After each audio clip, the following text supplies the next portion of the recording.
Buenos días. La Superintendencia de Economía Popular y Solidaria les da una cordial bienvenida a la capacitación sobre ciberriesgos más allá de la seguridad de información. Para iniciar con el evento, damos paso a la doctora Margarita Hernández, Superintendente de Economía Popular y Solidaria, quien nos dará unas palabras de bienvenida. Estimada doctora, adelante, por favor. Buenos días con todos, muchísimas gracias. Quiero comenzar este espacio saludando al ingeniero Robert Chávez, asociado de ISACA Capítulo Quito y a ISACA Capítulo Quito por el apoyo estratégico que brinda la Superintendencia de Economía Popular y Solidaria en el ámbito tanto de la ciberseguridad como del tratamiento de los ciberriesgos. Quiero además agradecer la presencia de los señores gerentes y oficiales encargados y responsables de la seguridad de la información en las entidades del sector financiero popular y solidario a cargo de esta superintendencia. Dicho esto, necesito hacer presente ante ustedes la preocupación de esta superintendencia respecto de lo que significa el ámbito de la ciberseguridad en la gestión vinculada con la intermediación financiera. Y por eso este órgano de control despliega un esfuerzo enorme para la implementación adecuada de la norma de control de seguridad de la información, misma que es estratégica para velar por la seguridad de los socios y clientes del sector financiero popular y solidario en un entorno en el que las entidades controladas, cooperativas de ahorro y crédito y mutualistas reúnen ya a más de 6.600.000 personas. Esto es el 56% de la población adulta del país. Estas entidades tienen activos que representan un tercio del sistema financiero nacional y en su conjunto los indicadores superan el 17% del Producto Interno Bruto del Ecuador. Por eso, la enorme importancia de contar no solo con un marco regulatorio que fortalezca la transparencia en cuanto a la gestión de las entidades financieras de la economía popular y solidaria, sino que garantice una adecuada gestión de la seguridad de la información. El sector financiero popular y solidario enfrenta, igual que los otros intermediarios financieros, un escenario en el que la transformación tecnológica y su marco regulatorio se vuelven estratégicos. Y en este contexto, favorecer la gestión del riesgo de la seguridad de la información y la ciberseguridad es un compromiso de esta superintendencia para con sus supervisados y, por supuesto, a través de ellos, con sus socios y clientes. Dicho esto, deseo a ustedes una excelente jornada de capacitación, estando segura de que los conocimientos que recibiremos todos van a ser aprovechados al máximo. Muchísimas gracias. Muchísimas gracias, doctora Hernández. A continuación, me permito invitar al ingeniero Robert Darío Chávez, quien desarrollará la capacitación el día de hoy. En este momento, es oportuno indicar a todos los presentes que sus preguntas podrán realizarlas a través del chat, las cuales serán solventadas durante la exposición. Estimados, estimadas, bienvenidos. Adelante, estimado Robert, por favor. Muchas gracias. Buen día con todos. Eh, Como les mencionaron, por favor, siéntanse a todos los asistentes en libertad de hacer preguntas e interrumpir durante la exposición. La idea es que vayamos haciendo doble clic y profundicemos en cada una de las temáticas que vamos a ir abordando en la presente exposición. Entonces, permítanme, por favor, compartir la pantalla.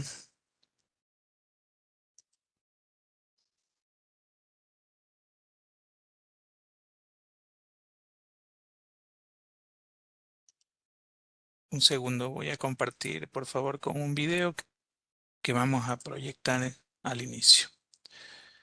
Ya, listo. ¿Me confirman por favor si pueden ver la pantalla? Sí, estimado, se visualiza la pantalla. Muy amable, gracias. Bueno, el día de hoy vamos a hablar sobre la gestión de ciberriesgos como tal. Eso fue lo que se anunció, como ustedes lo escucharon al inicio. Y muy probablemente uno de los temas que se pueda mencionar cómo se diferencia de lo que en algunos casos ya estarán haciendo en algunas de las instituciones en las cuales ustedes laboran o están fortaleciendo. Y básicamente la respuesta a eso, porque seguramente muchos se lo estarán preguntando, es hoy en día la volatilidad con la que los incidentes de ciberseguridad se materializan en las instituciones requiere un enfoque de respuesta un poco más ágil, ¿sí? Eh, Creo que en cada una de sus instituciones probablemente han vivido algún tipo de evento de seguridad que los ha puesto a correr, ¿sí? Debido a que esa velocidad o ese speed of onset, que como lo conocen, es bastante rápido y tiene muy poca y a veces deja muy poco espacio para poder maniobrar. Y esa maniobrabilidad en ciertos casos es clave para la continuidad de las operaciones, ¿sí? Si es que no estamos listos para, por ejemplo, afrontar ciberamenazas, como voy a poner el ejemplo de una que es bastante típica, aunque muchos lo negarán o no lo reconocerán, el ransomware es bastante típico. Hasta el día de hoy ya van aproximadamente casi 200 empresas en el Ecuador que son víctimas de ransomware, por supuesto, por temas de confidencialidad y de reputación, no lo admiten o no lo reconocen públicamente, salvo ciertos temas, salvo ciertos casos muy conocidos. Ese tipo de ataques son la velocidad.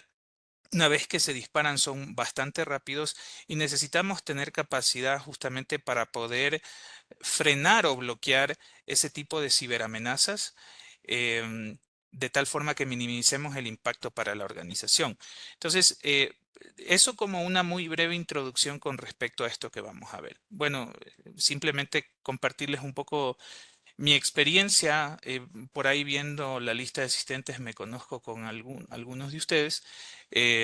Yo estuve casi 15 años en Deloitte como gerente senior de asesoría en riesgos. Fui vicepresidente de ISACA del 2016 al 2018. Estuve como gerente de auditoría interna tecnológica, dentro de lo cual cubrimos los temas de ciberseguridad, seguridad de la información, tecnología, continuidad del negocio en Banco Pichincha, y a partir de diciembre del 2022 soy gerente de ciberriesgos en Banco Pichincha, área que actúa como un área 1.5, dado que bajo esta gerencia existen responsabilidades asociadas con la gestión de riesgos y también con la parte de la seguridad ofensiva o el Red Team como tal. Algunas certificaciones, CISM, PMP, CISA, Master ISO 27001 y gerente de riesgos ISO 31000, de forma general.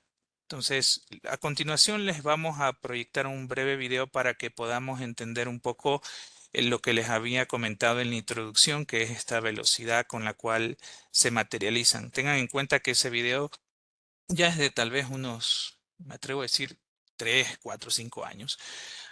Al día de hoy, ustedes podrán decir eso es tal vez de Hollywood, pero en realidad eso pasa todos los días en muchas organizaciones, y el tema es que justamente no están listas algunas, otras están listas de cierta medida, y tal vez un 1 a un 2% son aquellas empresas que realmente están preparadas para afrontar un ataque de ciberseguridad, ¿verdad?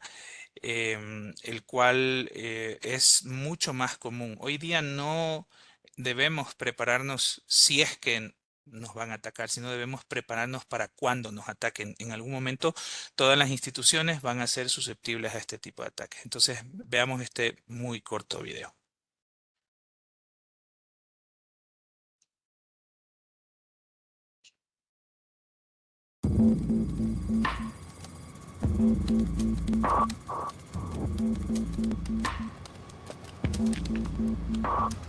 These guys are good. Let's get to work. A hot little startup with a great idea. Their target, a ProPass. Offices in 12 countries, 5,000 staff. You'd think they'd be secure, wouldn't you? Make some noise. Pause. A smokescreen, a decoy breach to hide what they're really after. Confidential information hidden in the depths of the system.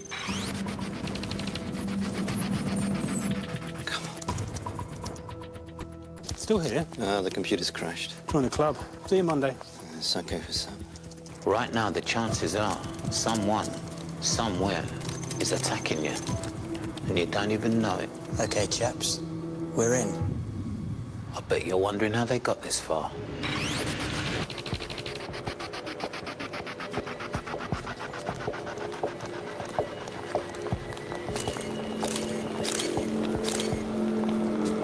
Give us a smile. Lovely.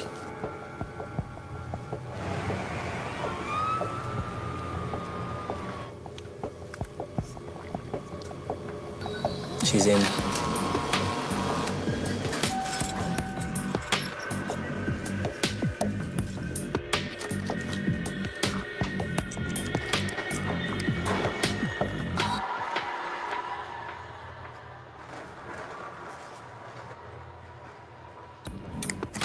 Sensitive passwords and system details from a keystroke logger hidden under a desk for 6 months. You got it? Easy. These guys, they know it all. Except, a few weeks earlier, a Probas were hit by a smaller breach. It made the board stop and think how vulnerable they were. So they brought in the experts. It's never just an IT issue. They carried out cybersecurity training from boardroom to basement, identifying what was critical to the business. Threat and intelligence monitoring. They planned a cyber incident response and brought in their own ethical hackers to test the systems and make honeypots to trap the attackers. They reviewed the whole business from New York to Tokyo and devised a game plan for any breach. Make some noise. We're in. It's a denial of service attack.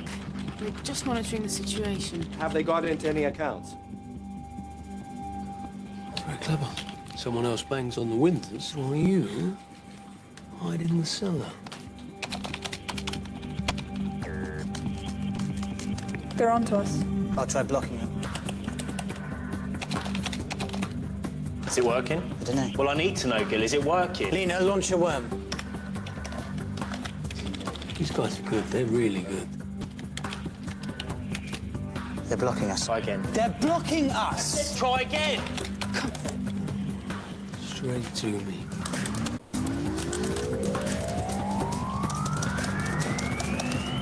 Gotcha.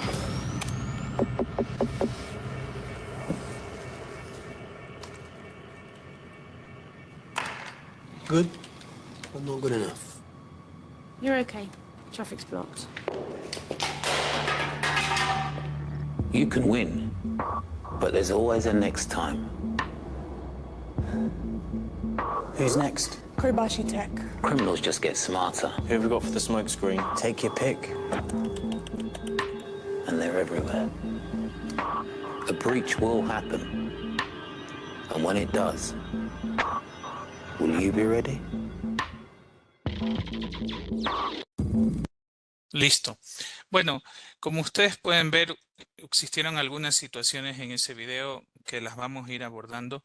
Sin embargo, yo creo que un mensaje importante aquí que también les quiero transmitir es que, si bien es cierto, la gestión de riesgos en general es importante, existen aspectos que son muy higiénicos para los cuales no deberíamos esperar para realizar una valoración de riesgos, ya sea riesgos tecnológicos o seguridad de información o ciberseguridad. Y ahí lo que básicamente tenemos que hacer es ser ejecutores, actuar. Sí, ya tenemos hoy por hoy, y aquí por ejemplo les traigo un tema asociado con antecedentes sobre los diferentes tipos de ataques que hoy en día podrían existir, o digamos los top, me parece que estoy listando 8 o 6 que hoy día se están presentando y que para los cuales nosotros deberíamos tener alguna forma ya de preparación.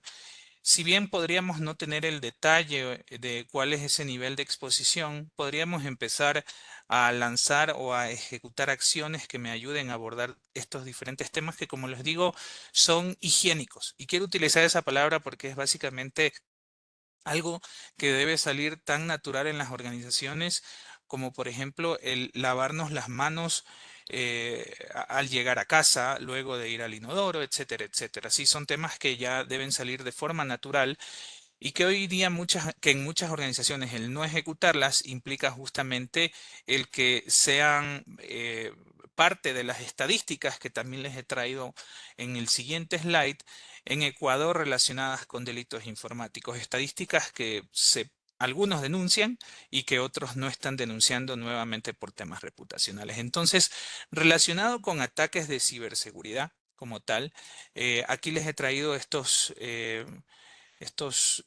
principales ataques que pueden darse el día de hoy, los ataques cibernéticos o de ciberseguridad más comunes. El más común hoy día tenemos el malware, por utilizar un término bastante genérico. Sin embargo, dentro del malware se puede categorizar el tema que ya vimos algunos, perdón, voy a entrar también a hablar un poco de jerga un poco más técnica, ¿sí?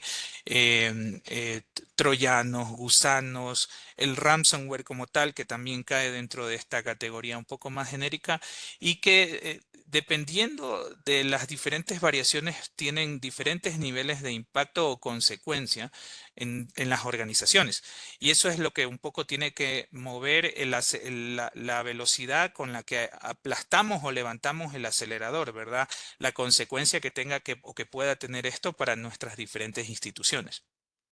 Ataques de denegación de servicio. De hecho, miren que sin ninguna intención, algunas de estas cosas lo vimos en el video, ¿sí? Hablaron por ahí pedían que se lance un gusano, que es un tipo de malware.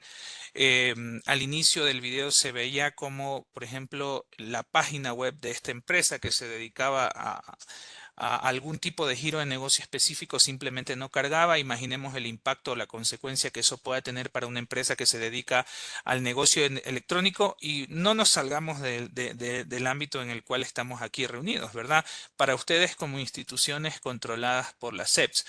¿Qué pasaría si mañana tengo un ataque de negación de servicios y no soy capaz de levantar o dar continuidad a los servicios de la banca web o la banca electrónica en sus diferentes instituciones? Entonces, hoy en día estos ataques volumétricos o aquellos que buscan saturar los recursos de los diferentes servicios, servidores en su infraestructura, justamente este es otro tipo de ataque de denegación de servicio.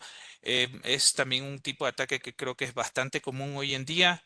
Se ha ido modernizando y esa modernización hoy en día es el tener ataques de negación de servicios distribuidos. Al inicio eran solo desde una IP o desde un punto de origen.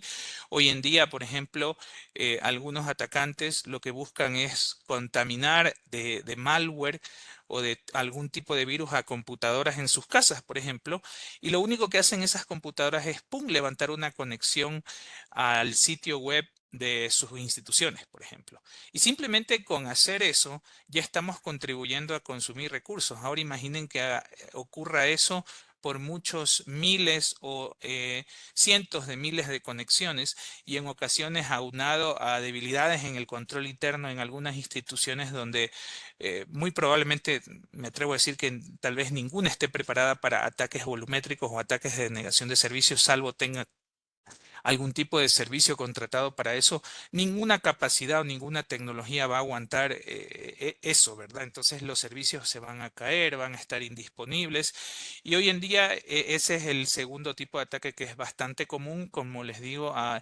un poco matizado por esta forma más moderna en la cual se utilizan computadoras de nosotros como tal de diferentes personas que a veces dan clic en un correo, bajan un adjunto y aparentemente no pasa nada, pero por eso les comento por detrás lo que ocurre es simplemente ustedes están convirtiéndose o sus equipos se están convirtiendo en un equipo zombie de una red que se utiliza para generar ataques de denegación de servicios distribuidos.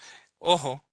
esto es la forma de monetizar, porque mañana, por ejemplo, alguien va a decir, si tú quieres atacar a esta institución determinada, quieres atacar con volumetrías de, no lo sé, 5 gigabytes, 10 gigabytes por segundo. Hoy en día estos están en la Deep Web como servicios disponibles como parte de redes de cibercriminalidad. Entonces, mañana, si alguien está interesado en contratarlos, es factible hacerlo porque están, como les menciono, como un servicio a disposición de cualquiera que quiera contratar. El siguiente, algo yo creo que es bastante común y que todos hemos sido al menos víctimas, pero no espero que en ningún caso de ustedes hayan sido víctimas con una tasa de efectividad del 100%. A todos nos han llegado correos donde nos solicitan información o nos presionan a ejecutar alguna acción, descargar un archivo, completar un formulario, etcétera, etcétera. Y este es otro de los ataques bastante comunes, como son el phishing, que hoy en día también se le ha dado un poco más basado en la cantidad de información que está disponible en la red, que nos permite perfilar objetivos, ¿verdad?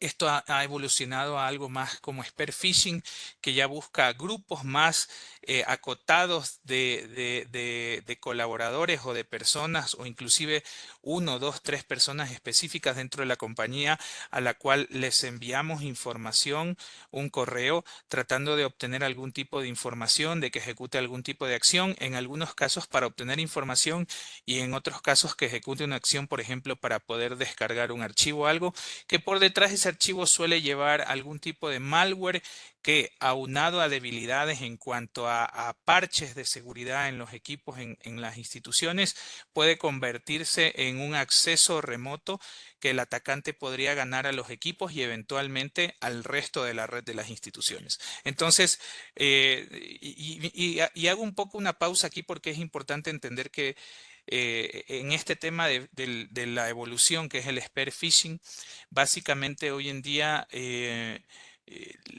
una de las principales debilidades o razones por las cuales ocurre esto es porque hoy en día publicamos demasiada información en redes sociales. Entonces, mañana yo puedo publicar en mi LinkedIn, ya saben dónde trabajo y empiezo a publicar, por ejemplo, algo asociado con la plataforma en la cual yo trabajo, me voy a cursos de X y Z plataforma, etcétera, etcétera. Entonces, ese tipo de información le puede dar a un atacante una idea de cuál es la tecnología que por detrás de esta empresa se está utilizando. Sí, entonces, si es que eso empieza a diseminarse o se empieza a liberar sin ningún tipo de control, yo estoy entregando información valiosa a los atacantes que pueden utilizar para poder hacer un ataque mucho más dirigido, mucho más personalizado.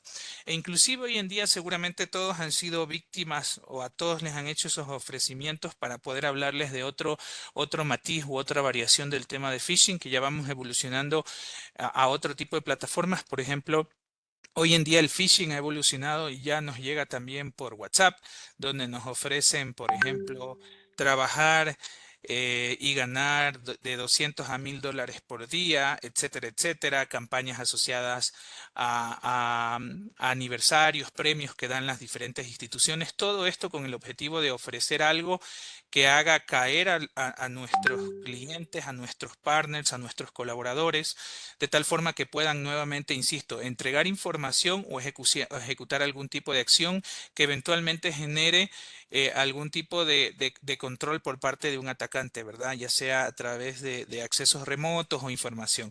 Entonces, este es otro de los ataques de ciberseguridad más comunes hoy en día.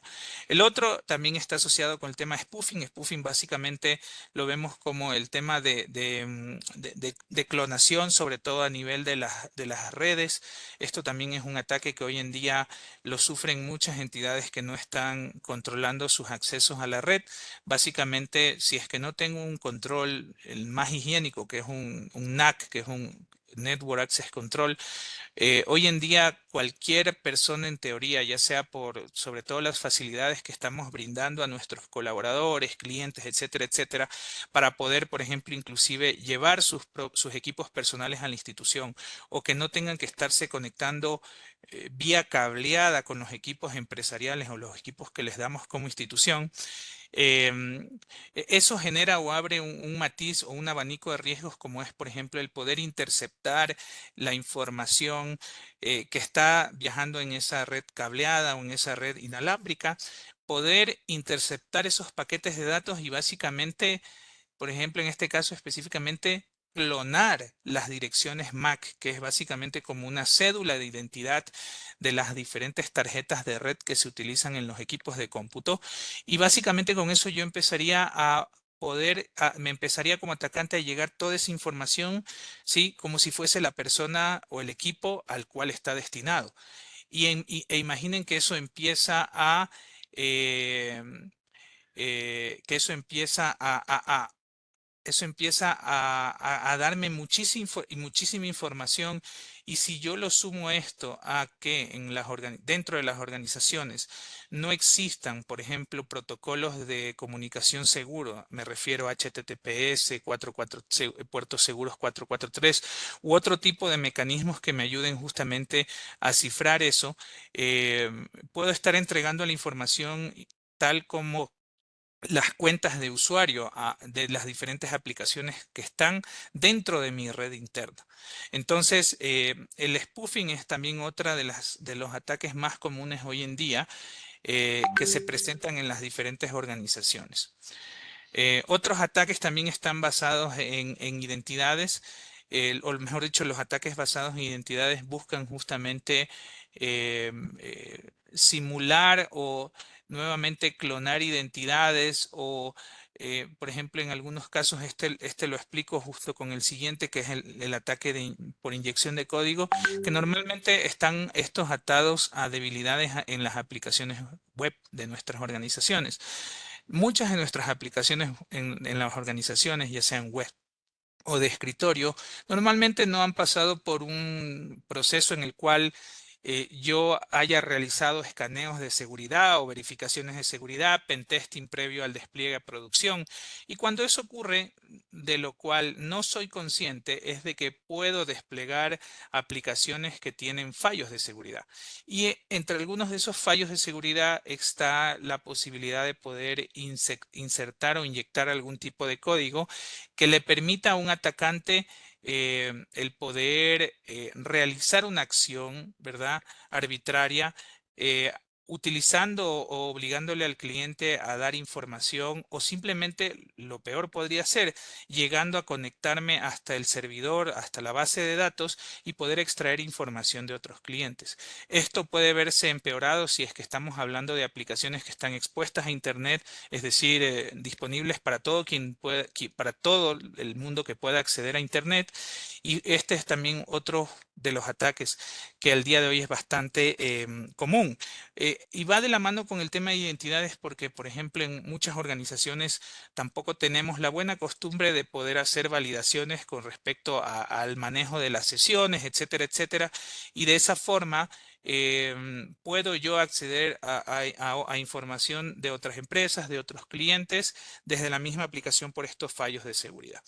Y otro tipo de ataque bastante común es el ataque en la cadena de suministro. Hoy en día las organizaciones tienden a poder, tienden a buscar especializarse en su core business y empezamos a incorporar dentro de nuestro ecosistema a diferentes partners, proveedores, ¿sí? Esos partners o proveedores a su vez podrían incorporar cuartas partes por detrás, ¿verdad? Estos partners o proveedores son terceras partes y estas terceras partes por detrás podrían empezar a incorporar cuartas, quintas, n partes para poder brindar un servicio o un producto que yo como institución lo necesito y he decidido externalizarlo para poder dedicarme a mi core business como tal. Entonces, una de las cosas más graves que pueden ocurrir es que no realice verificaciones de seguridad con base en los servicios que estoy contratando, ¿sí? Entonces, aquí yo les cuento una experiencia en la cual nosotros normalmente tenemos, en la cual se suele o se busca, por ejemplo, utilizar normativas en todo su largo y ancho para poder decir voy a evaluar Les pongo un caso, voy hablando de casos específicos, voy a utilizar la normativa 27001, ISO 27001 para poder evaluar el nivel de seguridad de los clientes.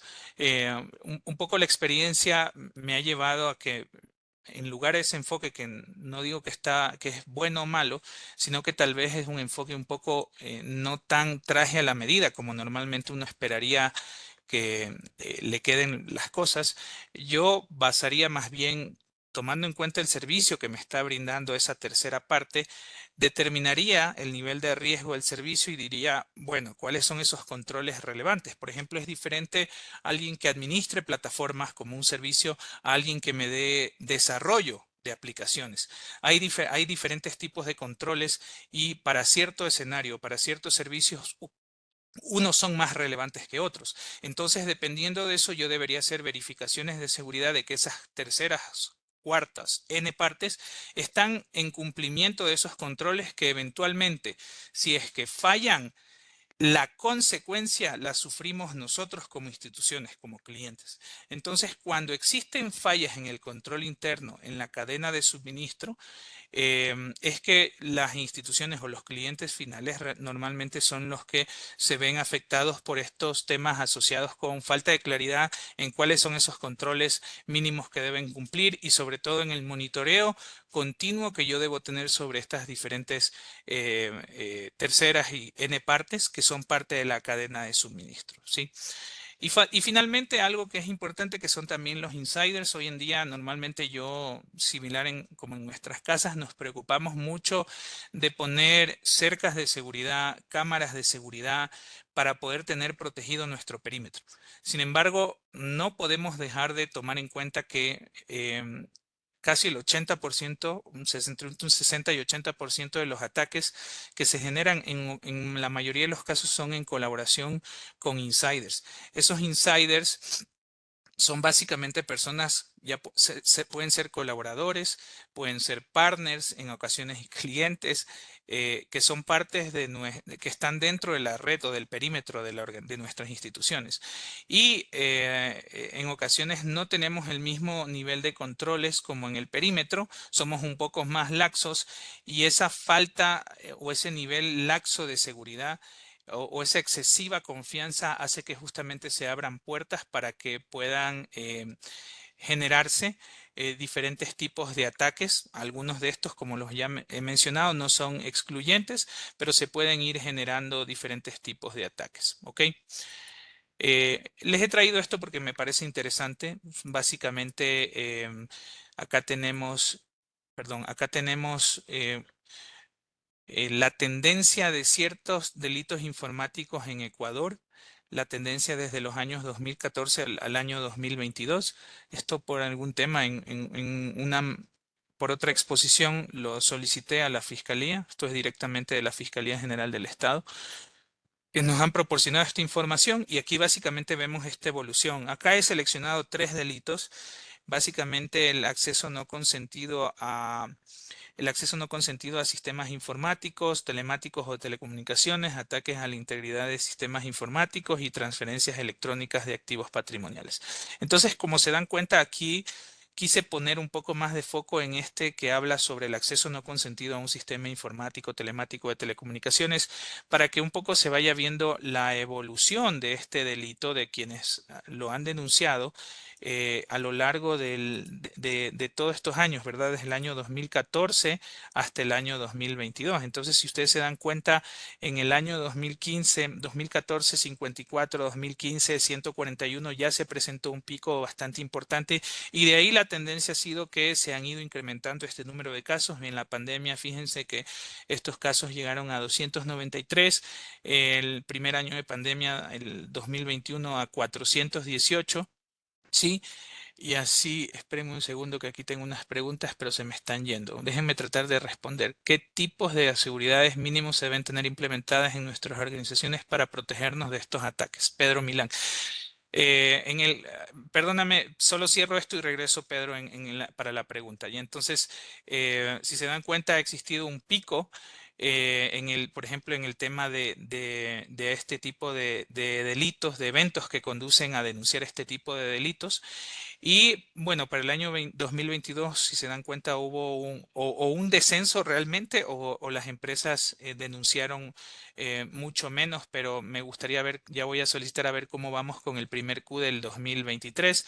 Pero si se dan cuenta, normalmente los picos han empezado, la tendencia es siempre a que estos tipos de eventos que lleven a este tipo de delitos se incrementen. Ahora, Pedro, tú dices qué seguridades mínimos debo implementar en las organizaciones para evitar este tipo de ataques. A ver, rápidamente, o sea, a esto que veíamos anteriormente. En el tema de malware, hoy en día, Pedro, ya no bastan los antivirus comunes. Lamentablemente, hoy en día hay amenazas más avanzadas y ya estamos hablando de la necesidad de tener antivirus de siguiente generación que incluyan EDRs, ¿verdad?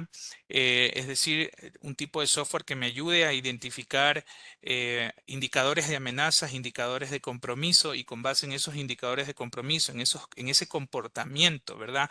Los antivirus básicamente funcionan basados en firma o por ponerlo de otra forma, un antivirus identifica voy a utilizar un término coloquial, el número de cédula de un antivirus, ¿verdad? La firma de un antivirus y basado en eso los detecta. Hoy en día las amenazas han evolucionado, ¿sí? Cada día tengo amenazas que no están categorizadas, ¿sí? Que no tienen un número de cédula, por así decirlo. Entonces ya no puedo confiar en ese tipo de antivirus. Tengo que irme a un nuevo tipo de antivirus de una siguiente generación en la cual utilizo antivirus que buscan o basados en inteligencia artificial, en el cual ven patrones de comportamiento, ¿sí? Esos patrones de comportamiento me ayudan a indicar si es que la actividad es o no maliciosa. Y si es que es o no maliciosa, aunado a lo que yo les comentaba hace un momento, como por ejemplo los famosos IOC, indicadores de compromiso, o los IOA, indicadores de amenaza, me ayudan justamente a tomar decisiones como por ejemplo bloquear, mandar a cuarentena. Entonces en el tema de malware específicamente eso, ¿sí? Antivirus de siguiente generación, EDRs. En el tema de ataques de denegación de servicios, hoy en día tengo que tener appliances de seguridad que me ayuden justamente a identificar este tipo de ataques volumétricos y básicamente cortarlos, ¿sí? Porque de lo contrario el servidor que está atrás va básicamente a saturarse y se va a reiniciar o se va a congelar. En el tema de phishing, aquí hay varias medidas. Una medida es la concienciación, hacer muchos ejercicios de concienciación o sensibilización, porque finalmente nosotros, los humanos, las personas, somos el eslabón más débil en la cadena de seguridad. Sin embargo, también está el hecho de tener soluciones de seguridad que me ayuden a filtrar esos correos que puedan ser potencial phishing para que nunca lleguen a los usuarios. En el tema de spoofing, controles de acceso a la red, por ejemplo, basado en protocolos como 802.1x que ayuden a validar la identidad de quienes se conectan a la red, o puede ser un poco más básico, basados por ejemplo en MACs, en los números de MAC o en los números de dirección física de las tarjetas de red. El tema de ataques de identidad, ataque por inyección de código, haciendo revisiones a nivel de código estático y revisiones dinámicas de las aplicaciones, ¿verdad? Código fuente y luego una vez que están desplegadas haciendo, por ejemplo, un tipo pentesting, pero aquí hay que tener en cuenta una cosa, no confundamos el simplemente hacer un escaneo de vulnerabilidades que va a ir a ver vulnerabilidades en fierros versus un pentesting que me ayuda a identificar vulnerabilidades en flujos de negocio. ¿Por qué es importante esto último? Porque cuando yo me voy metiendo en los flujos de negocio y entiendo, es donde voy a descubrir más debilidades, como por ejemplo los que les comentaba hace un momento. Puedo yo hacer consultas de movimientos y a lo mejor ese formulario que me permite consultar movimientos tiene una debilidad en la cual puedo reemplazar ese parámetro de la cédula del cliente y puedo meter o inyectar la cédula de otro cliente, la cédula de otra empresa, ¿verdad?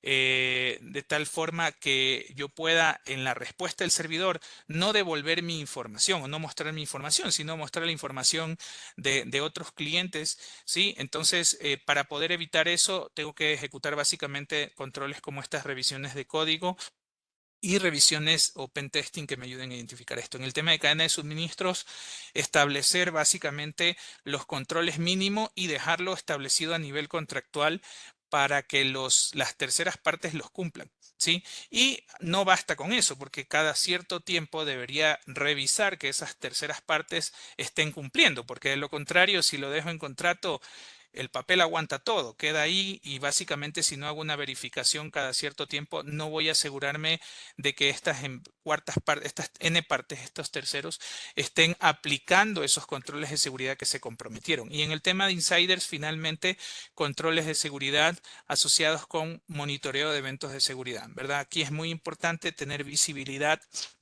de hoy en día de los eventos que se están dando. Tal vez Pedro, este es el último y es el un poco más complicado porque necesito tener o desarrollar capacidades como por ejemplo capacidades para empezar a generar eventos de seguridad en todas mis plataformas. No basta con generarlas, los servidores tienen una capacidad limitada. Esos eventos eventualmente deberían irse a un colector común, ¿verdad? Ese colector común debería estar disponible ¿para qué? Para que ahí lleguen los eventos de seguridad de diferentes plataformas, servidores, bases de datos, servidores, bases de datos, firewalls, etcétera, etcétera. Y por supuesto no son comunes en ciertos casos. Ahí viene el concepto de correlación, donde correlacionar esos eventos, Pedro, va a ayudar a determinar si una cadena de eventos puede o no llegar a tratarse de un incidente de seguridad. Y eso, por ejemplo, requiere tener o un equipo grande de analistas de seguridad o un servicio que se encargue de hacer ese análisis. Y ahí básicamente les estoy hablando del famoso concepto de SOCs o Centros de Operaciones de Seguridad. Pero como te das cuenta, estos son algunas de las formas o de los enfoques a través de los cuales de los controles que yo podría implementar para poder abordar cada uno de estos ataques que son más comunes, ¿sí? Permítanme, alguien me preguntó cuál es el tema del repunte en el 2015. Bueno, yo me permitiría comentarte, no vi el nombre, discúlpenme, pero una de las cosas que también hemos hecho como instituciones es empezar a utilizar tecnologías emergentes, nuevos tipos de plataformas, ¿verdad? Hacer cambios a nuestras plataformas in-house, es decir, por ejemplo, empezar a disponibilizar también servicios a nuestros clientes. Y en el momento en que nosotros abrimos el espectro de servicios a nuestros clientes para que puedan hacer simulaciones de crédito, otorgar créditos a través de, por ejemplo, las páginas web, banca móvil, cuando yo abro ese espectro de servicios, perdonen, me voy a tratar de ser gráfico, amplío algo que se llama la superficie de ataque. Y al ampliar la superficie de ataque, imagínense que ustedes le están dando un tiro al blanco. Mientras más grande es ese blanco, hay más capacidad de que, o hay más probabilidad de que en 10 disparos si el blanco es bastante grande, incrementa la probabilidad de que de mis 10 tiros, le den el blanco, no sé, el 70%, el 7, 8 de los 10 tiros. Y si yo reduzco la superficie de ataque, es más pequeña y me mantengo a la misma distancia, esa superficie de ataque va a caer, ¿verdad? Va a disminuir y es justamente, y eso entra en juego con un tema que en ocasiones las empresas o las instituciones no están dispuestas a ceder, porque el poner servicios en la web, en las redes públicas, el tener presencia en redes digitales, el tener aplicaciones móviles, el disponibilizar cada vez más productos a través del Internet para nuestros clientes nos hace, número uno, mejorar la experiencia de uso o la experiencia de los clientes con respecto a nuestra institución, ¿sí? Porque si ustedes me preguntan hoy en día, yo le digo a todo el mundo cuando me preguntan, cuando doy clases en algunas maestrías, me dicen, yo les digo, este es mi banco, ¿verdad? Yo no voy al banco, este es mi banco, yo hago banca desde aquí, porque tal vez no sé si solo soy yo, pero soy de una generación que ya no va a las agencias físicas y eso está aunado con otro tema. ¿Cuál es ese otro tema? El hecho de la eficiencia en el uso de recursos. Las instituciones están buscando optimizar el uso de recursos y en algunos casos la estrategia no es abrir más sucursales físicas, sino buscar ganar nuevos segmentos de mercado poniendo, por ejemplo, productos digitales, depósitos digitales, créditos digitales para llegar a esa nueva generación de hoy en día, ¿verdad? Que están más en el Internet, en las tablets, en sus computadoras en un navegador. Entonces, a quien me preguntaba por qué empieza a darse este pico, es por eso, en la pandemia tal vez lo explicaría por el hecho de que todo el mundo necesitó empezar a utilizar teletrabajo y nuevamente esa superficie de ataque en las empresas que ya era así, la ampliamos muchísimo más para poder permitir accesos remotos. Entonces, producto de eso, se han empezado, es mi perspectiva de por qué se han empezado a repuntar o a despuntar este tipo de tendencias. A ver, aquí tengo una pregunta de Adrián, una consulta: ¿qué tan importante sería tener una persona especializada en SOC? A ver, yo creo que tenemos que dividir, Adrián, esto en diferentes, la respuesta tiene diferentes partes. No solo es la persona, ¿verdad? Cuando yo te hablo del tema de SOC, tengo que abordarlo desde el punto de vista de procesos, personas y tecnología. Tienes que tener procesos para poder identificar eventos y saber cuándo se convierten en incidentes. No todos los eventos a lo mejor ameritan que los vea esta persona en el SOC. Adrián, porque una persona, por poner un ejemplo, tendrá una capacidad de ver, no sé, 50 incidentes al día. Pero imagina si no aplico un enfoque de riesgos y en lugar de llegar 50, le llegan 1000. ¿Tú qué crees que van a empezar a hacer? Se va a empezar a crear o a incrementar ese backlog y a lo mejor empiezo a perder visibilidad de las cosas que realmente son críticas o urgentes. Entonces, por ese lado es el tema de procesos. Por el tema de personas, por supuesto, tengo que tener personas que tengan la capacidad de hacer triaje a los eventos y decir, efectivamente, esto cumple ciertos criterios y podría tratarse de un eventual incidente de seguridad, y también capacidad para empezar a descartar falsos positivos, porque de esos 50, Adrián, tampoco valdría la pena ver los 50. A lo mejor podrían ser de esos 50, uno crítico, dos críticos, el resto altos y a lo mejor alguna cantidad también de falsos positivos. Y finalmente la tecnología, Adrián, porque ningún humano es capaz de en un solo tablero poder empezar a hacer esto que yo te mencionaba de la correlación de eventos, ¿verdad? Vienen eventos de los servidores, de los sistemas operativos, vienen eventos de las bases de datos, vienen eventos de los firewalls. Si tienes más añañáis o juguetes tecnológicos como IPS, EDRs y muchos más juguetes que hoy en día existen, esos también generan eventos que nuevamente tienen que correlacionarse. Y hoy en día, afortunadamente, existen playbooks o existen secuencias de eventos que también las conocemos como casos de uso, que nos ayudan a identificar potenciales eventos de seguridad. Entonces, por eso te decía, tal vez la respuesta para complementarla no es solo la persona, sino son estos otros aspectos. Por ahí vi a mi amigo Harold también que me hacía una pregunta, discúlpame, no la alcancé a leer, así que si la vuelves a hacer, la podría responder.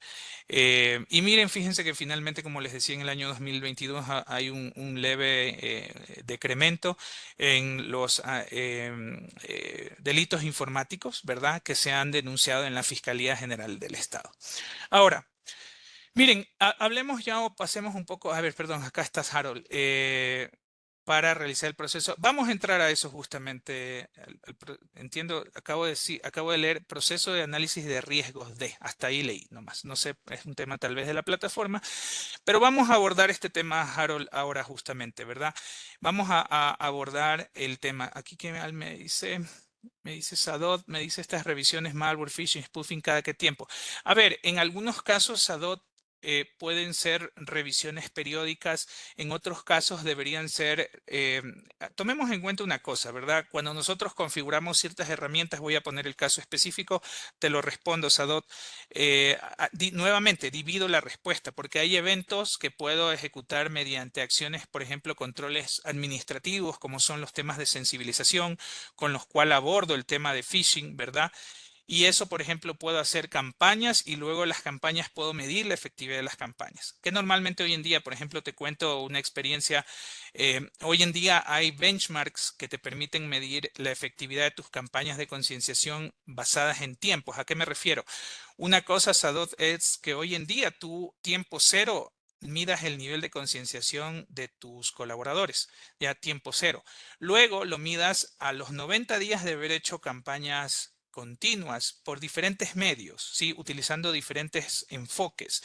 Y finalmente a los 12 meses o al año de haber hecho campañas continuas. Entonces, en teoría, esos índices deberían disminuir y el índice debería ser cada vez más bajo. De hecho, hoy en día, si ustedes buscan la empresa, hay una empresa, no sé si puedo mencionar nombres, pero hay una empresa que hoy en día publica benchmarks donde te permiten justamente, Sadot, determinar estos diferentes niveles de personas que son susceptibles al phishing, ¿verdad? Entonces, por ejemplo, en una empresa, y te da este benchmark por región, es decir, existe para Latinoamérica, por tamaño de empresa, que eso es muy importante, no nos podemos comparar o decir todos somos iguales porque las empresas tienen diferente ADN. Y también basado en estos 3 tiempos, Sadot. Entonces, por ejemplo, estas revisiones con esta estrategia tú puedes establecer una estrategia anual de sensibilización o concienciación, de tal forma que puedas abordar y medir la eficacia de tu control o de tu revisión. Para los otros casos, Sadot, por ejemplo, en el tema de malware o spoofing, ahí no puedo adoptar estrategias porque ahí tengo que tener controles continuos, controles automáticos que estén funcionando de forma permanente, porque no sé en qué momento va a existir un ataque de malware o un ataque de spoofing. Entonces, ahí básicamente yo necesito tener controles y necesito mantenerlos de forma continua. Ahora, pensando también en tu consulta, y no sé si te refieras a que, por ejemplo, eventualmente yo requiera revisar el nivel de efectividad o eficacia de esos controles que he implantado. Hoy en día, por ejemplo, en los temas de malware y spoofing, es sano hacer, y mira que ya hoy en día ya no lo logro con los enfoques clásicos de análisis de vulnerabilidades o pentesting. Hoy en día lo que normalmente deberían las empresas hacer es llevar adelante algo que se llama ataques de simulación de adversarios. Estos ataques de simulación de adversarios te ayudan justamente, Sadot, a poder identificar, perdón, el nivel de efectividad de esas soluciones que tú tienes implementadas para poder prevenir malware, spoofing, y de esa forma tú puedes determinar si es que tienes que apretar un poco más las tuercas o tienes que complementar esas soluciones con algo adicional. Recordemos que la seguridad, lamentablemente, la ciberseguridad, lamentablemente, funciona en capas. Es decir, yo no tengo una solución de ciberseguridad que me protege contra todas las ciberamenazas, ¿verdad? No tengo esa varita del Sauco que es mágica y que me permite solucionar todos los problemas en cuanto a seguridad, sino que esto es como una cebolla, ¿verdad? Una cebolla, acuérdense, para los que nos gusta cocinar, tiene diferentes capas y de esa forma yo protejo a la empresa. Eso va de la mano, Sadot, con un tema de costo-beneficio y de análisis de riesgos, que lo vamos a ver justamente porque eventualmente tú no deberías invertir o poner plata, ¿verdad? Más allá de lo que cuesta aquello que buscas proteger, porque ahí entraríamos en un desbalance y perdemos apoyo ejecutivo. Sí, si tu presupuesto se te sube por las nubes y no está siendo efectivo, o por ejemplo, el valor de los activos que quiero proteger es mucho menor, ahí tal vez hay un desbalance y pueda generar algún tipo de problemas. A ver, entonces, un poco abordando el tema, lo que mencionaba o lo que consultaba Harold, al final les he puesto también una lámina de la ISO, la reciente ISO 27005 que se acaba de actualizar el año pasado, que es algo que está muy enfocado a, a riesgos de seguridad de la información o ciberseguridad. Pero aquí les he puesto algo un poco basado en mi experiencia, ¿verdad? ¿Cuáles son esos pasos mínimos para establecer la gestión de ciberriesgos? ¿Sí? 5 pasos. El primero es establecer criterios. ¿Qué criterios? Bueno, para poder determinar si algo es crítico, si algo tiene un nivel de riesgo alto, por ejemplo, necesito primero establecer esos conceptos o esos componentes. Entonces, acá básicamente podría establecer criterios como la consecuencia o el impacto, la probabilidad y el nivel de riesgo. También el tema de identificación de activos, ese es el siguiente paso. Tomemos en cuenta que voy a poner como ejemplo la gestión de riesgos tecnológicos. Normalmente la gestión de riesgos se basa mucho en procesos. Y para esos procesos veo eventos, pero la diferencia con los riesgos de ciberseguridad y seguridad de la información es que podría también verlo basado en activos de información, donde voy a ir viendo los riesgos a los cuales están expuestos los diferentes activos de información en una organización. ¿Qué es un activo de información? Es la pregunta que seguramente se estarán haciendo. Bueno, es cualquier cosa que procesa, almacena o transmite información de la institución y que sirve para cumplir un objetivo estratégico. En ciberseguridad, por lo que les acababa de comentar al inicio, es tan volátil el tema que en ciberseguridad debemos empezar primero por esos activos digitales, servidores, bases de datos, appliances, y luego tal vez preocuparnos un poco por archivos digitales y luego ir a la siguiente capa, que es básicamente, alguien hizo una pregunta, no la alcancé a capturar, disculpen si la vuelven a hacer. Y lo siguiente es ir a temas ya un poco más como instalaciones, archivos físicos, que hoy en día por temas de eficiencia, de experiencia, está en declive en algunos casos el uso, por ejemplo, de papeles, ¿verdad? En algunas instituciones buscan generar ahorros producto de no imprimir. En el tema de... ya, gracias Fabio, aquí la capturé. En el tema de... Ay, perdón, se me volvió a ir. A ver cómo las puedo... Chat, ya lo pude ver el chat. Ya, perdón, ya abrí el chat acá para más bien ir viendo. Les estaba mencionando el tema de activos, de documentos físicos, de instalaciones físicas. Cada vez voy utilizando menos eso de ahí.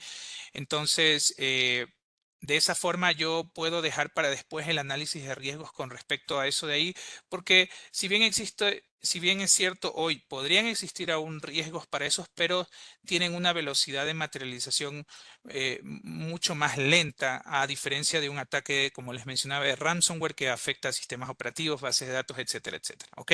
Entonces, la idea de identificar activos de información es poder identificar todos esos puntos donde se transmite, genera, procesa información para poder empezar a hacer el análisis de ciberriesgos, ¿verdad? Ahora déjame mirar tu pregunta. ¿Quién preguntó? Dice, debería existir normativa, informar a las empresas pequeñas o entidades bancarias, informar sobre el error de corregir la vulnerabilidad.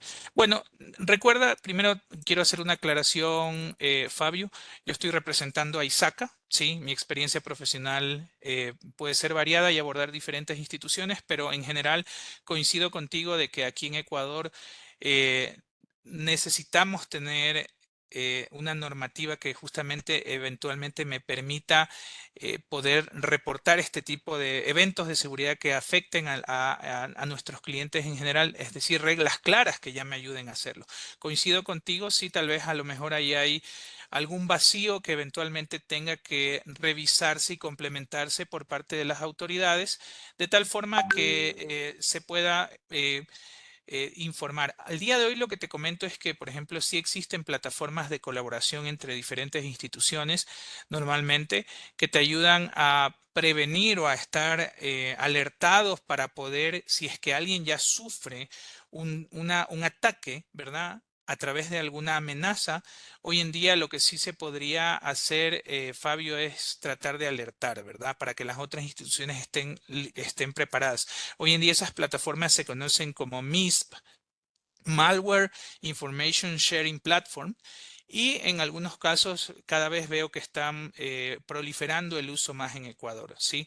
Y ahí tú puedes tener pues dos enfoques, ¿verdad? Ser un mero espectador o compartir información. Y la parte a uno le podría preocupar el revelar información, pero para tranquilidad de quienes quieran utilizar esto, tú primero haces una sanitización de la información, ¿verdad? Entonces no es que vas a decir la empresa X, Y, Z acaba de sufrir un incidente y lo reportas así, sino que te vas un poco más por el enfoque demográfico en el cual tú dices una empresa del sector financiero de tal tamaño y das otros datos de tal forma que puedan el resto de empresas que están suscritas a ese tipo de servicios poder también tomar eso como un feed de inteligencia, ¿verdad? Como un input para su proceso de inteligencia de amenazas o de ciberinteligencia y ellos puedan estar preparados. Y ese es uno de los procesos hoy en día que son más importantes, Fabio, dado que el poder estar preparado para este tipo de ataques y el poder adelantarse minutos, horas, es valiosísimo, ¿verdad?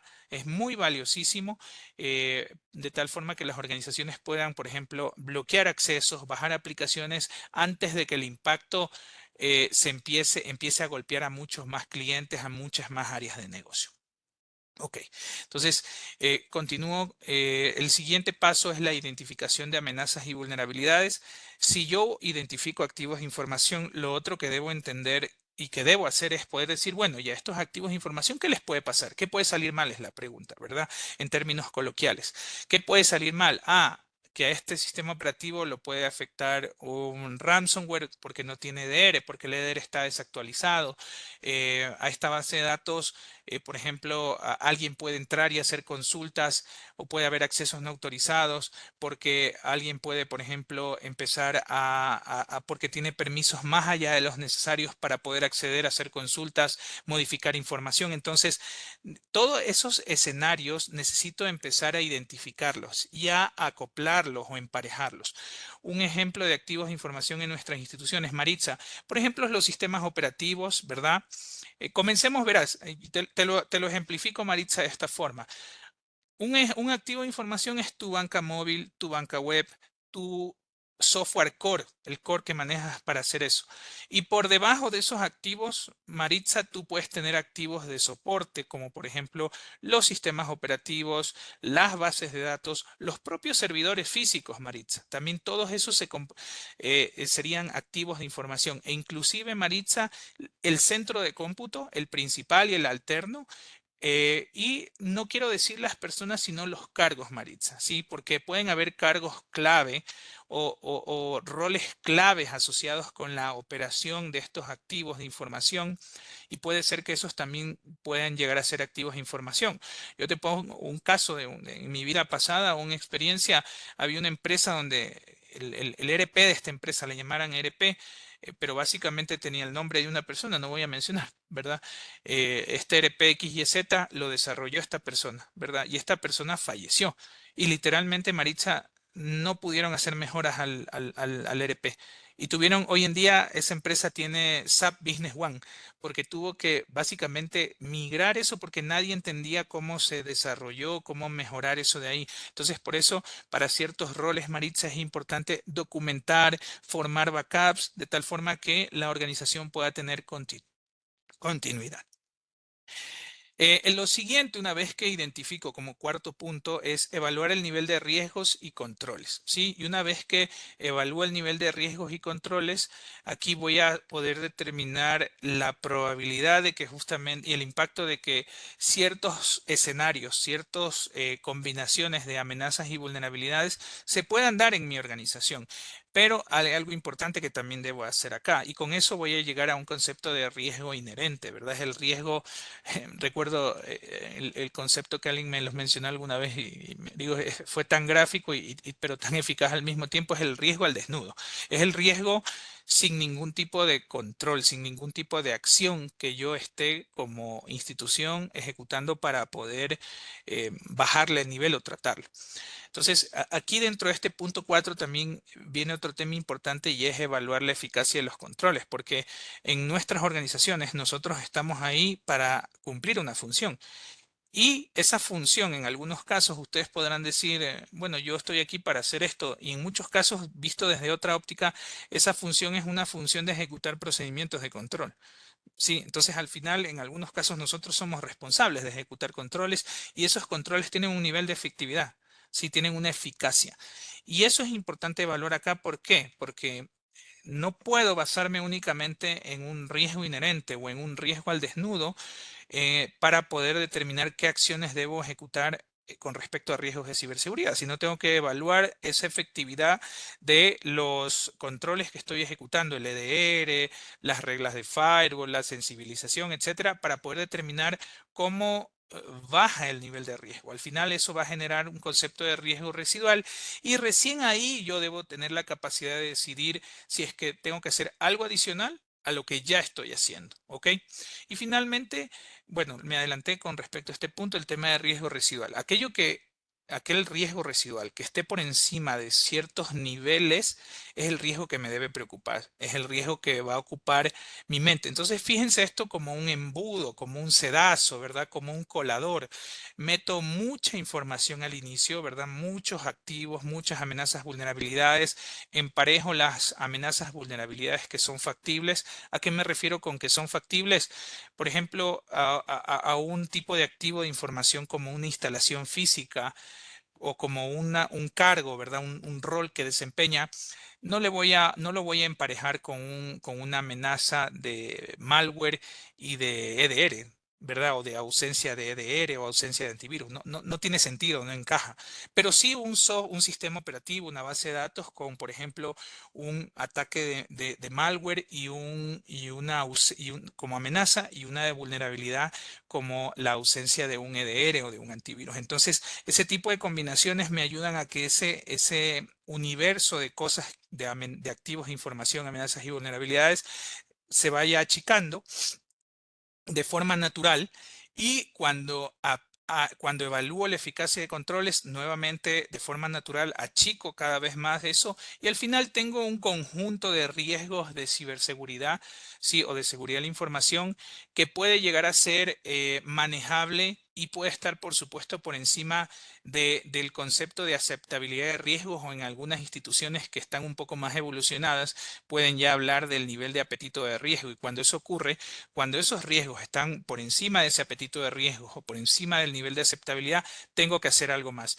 Ese algo más puede ser poner controles adicionales o mejorar los controles existentes de tal forma que mejore la capacidad de mitigación de riesgos. Entonces, hablemos brevemente de cada uno de estos puntos, ¿verdad? Entonces, el primer punto tiene que ver con, como les había mencionado, con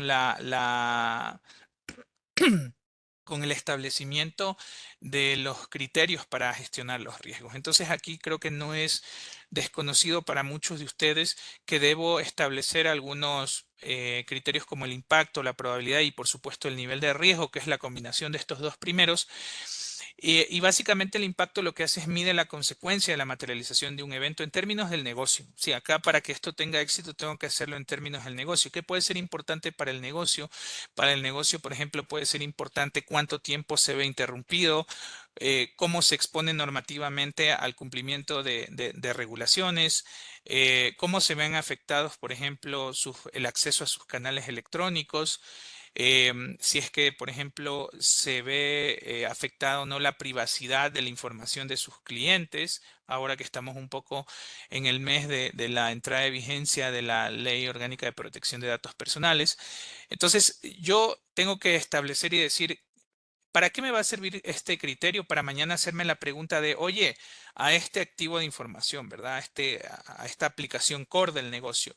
Si mañana le pasa algo en términos de confidencialidad, integridad o disponibilidad, ¿qué podría pasarle al negocio? Ah, mira, en términos regulatorios podría ser multado o sancionada. En términos operativos podríamos tener interrupciones que va a afectar al 100% de los procesos críticos. O, por ejemplo, si se cae el core business, no tengo capacidad de operar canales electrónicos. Entonces, eso me ayuda a dimensionar lo peor que podría ocurrir en términos de confidencialidad, integridad y disponibilidad, ¿verdad? Si es que algún evento de seguridad ocurriese. Entonces, eso me va a ayudar justamente para poder, lo que tal vez alguien le mencionaba, o creo que al inicio lo mencionaba en la intervención, es el tema de poder determinar más adelante cuánto puedo invertir para proteger este activo de información dependiendo de cuál es esa consecuencia que pueda causar en la organización. Ahora, este enfoque puede tener dos alternativas. Puede ser un enfoque cuantitativo donde me diga el impacto de eso son 2.3 millones de dólares. ¿Sí?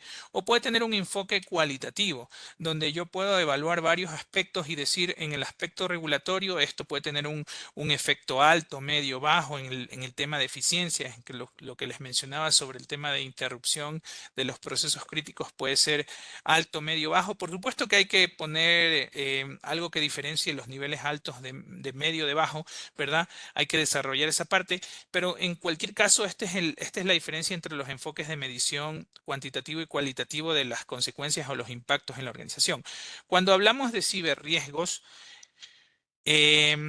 o riesgos de seguridad de la información, normalmente es bastante complicado al día de hoy aplicar enfoques cuantitativos. ¿Por qué? En algunas instituciones no guardan trazabilidad de los eventos de seguridad y de los incidentes de ciberseguridad.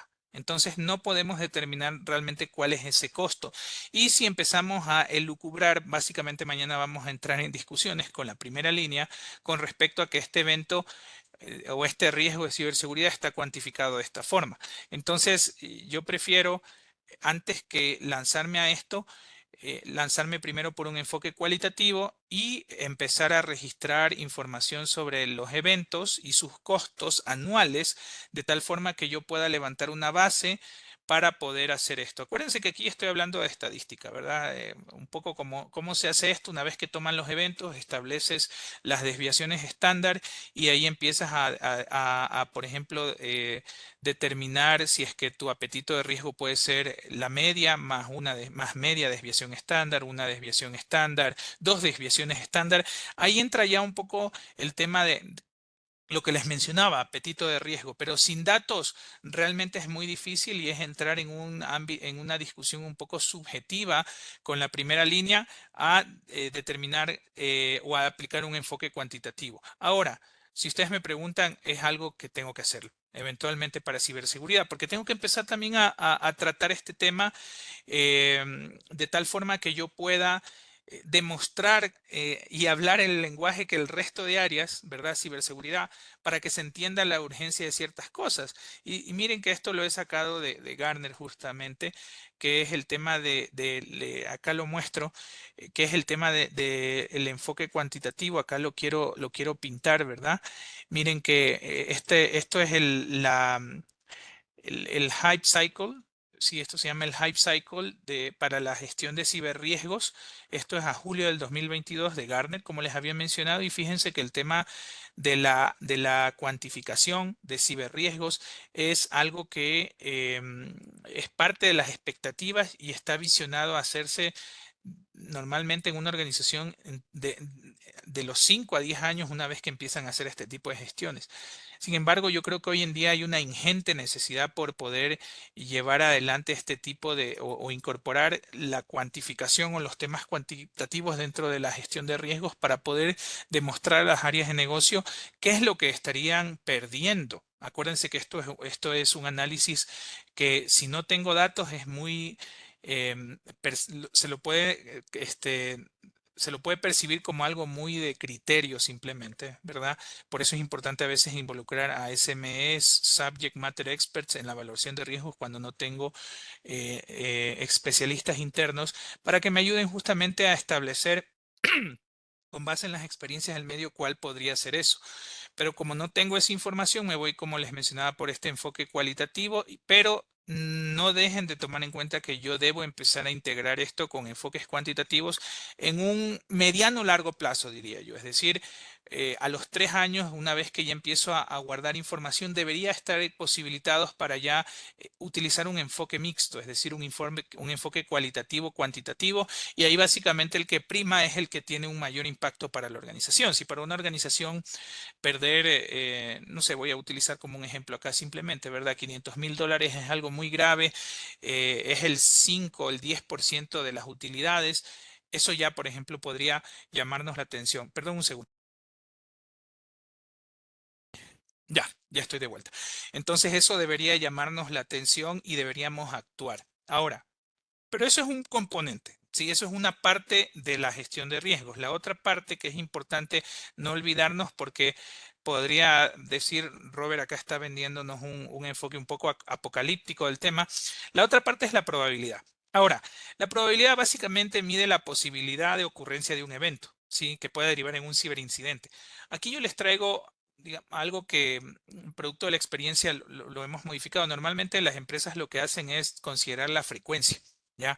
Es decir, el evento pasa, no sé, ha pasado una vez cada 5 años, ha pasado una vez cada 2 años, o pasa una vez al año, o pasa una vez al mes, etcétera, etcétera. Hay diferentes escalas.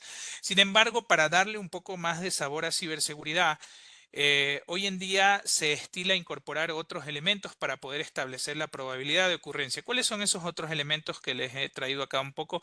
El tema de vulnerabilidades. Hoy en día debería ser capaz en las instituciones de poder identificar para los activos de información cuántas vulnerabilidades tienen. Nuevamente, no podemos todo poner en una misma bolsa. Hay vulnerabilidades de diferentes niveles de criticidad. Entonces, hoy en día, para utilizar un término estandarizado, tengo un estándar generalmente aceptado a nivel mundial, que es el CVSS, el Common Vulnerability Scoring System, que tiene 4 niveles, ¿verdad? Vulnerabilidades críticas, altas, medias y bajas. Entonces, normalmente yo podría incorporar, para poder calcular la probabilidad, el identificar cuántas vulnerabilidades críticas, si quieren ser un poco más conservadores, cuántas vulnerabilidades críticas y altas tienen los diferentes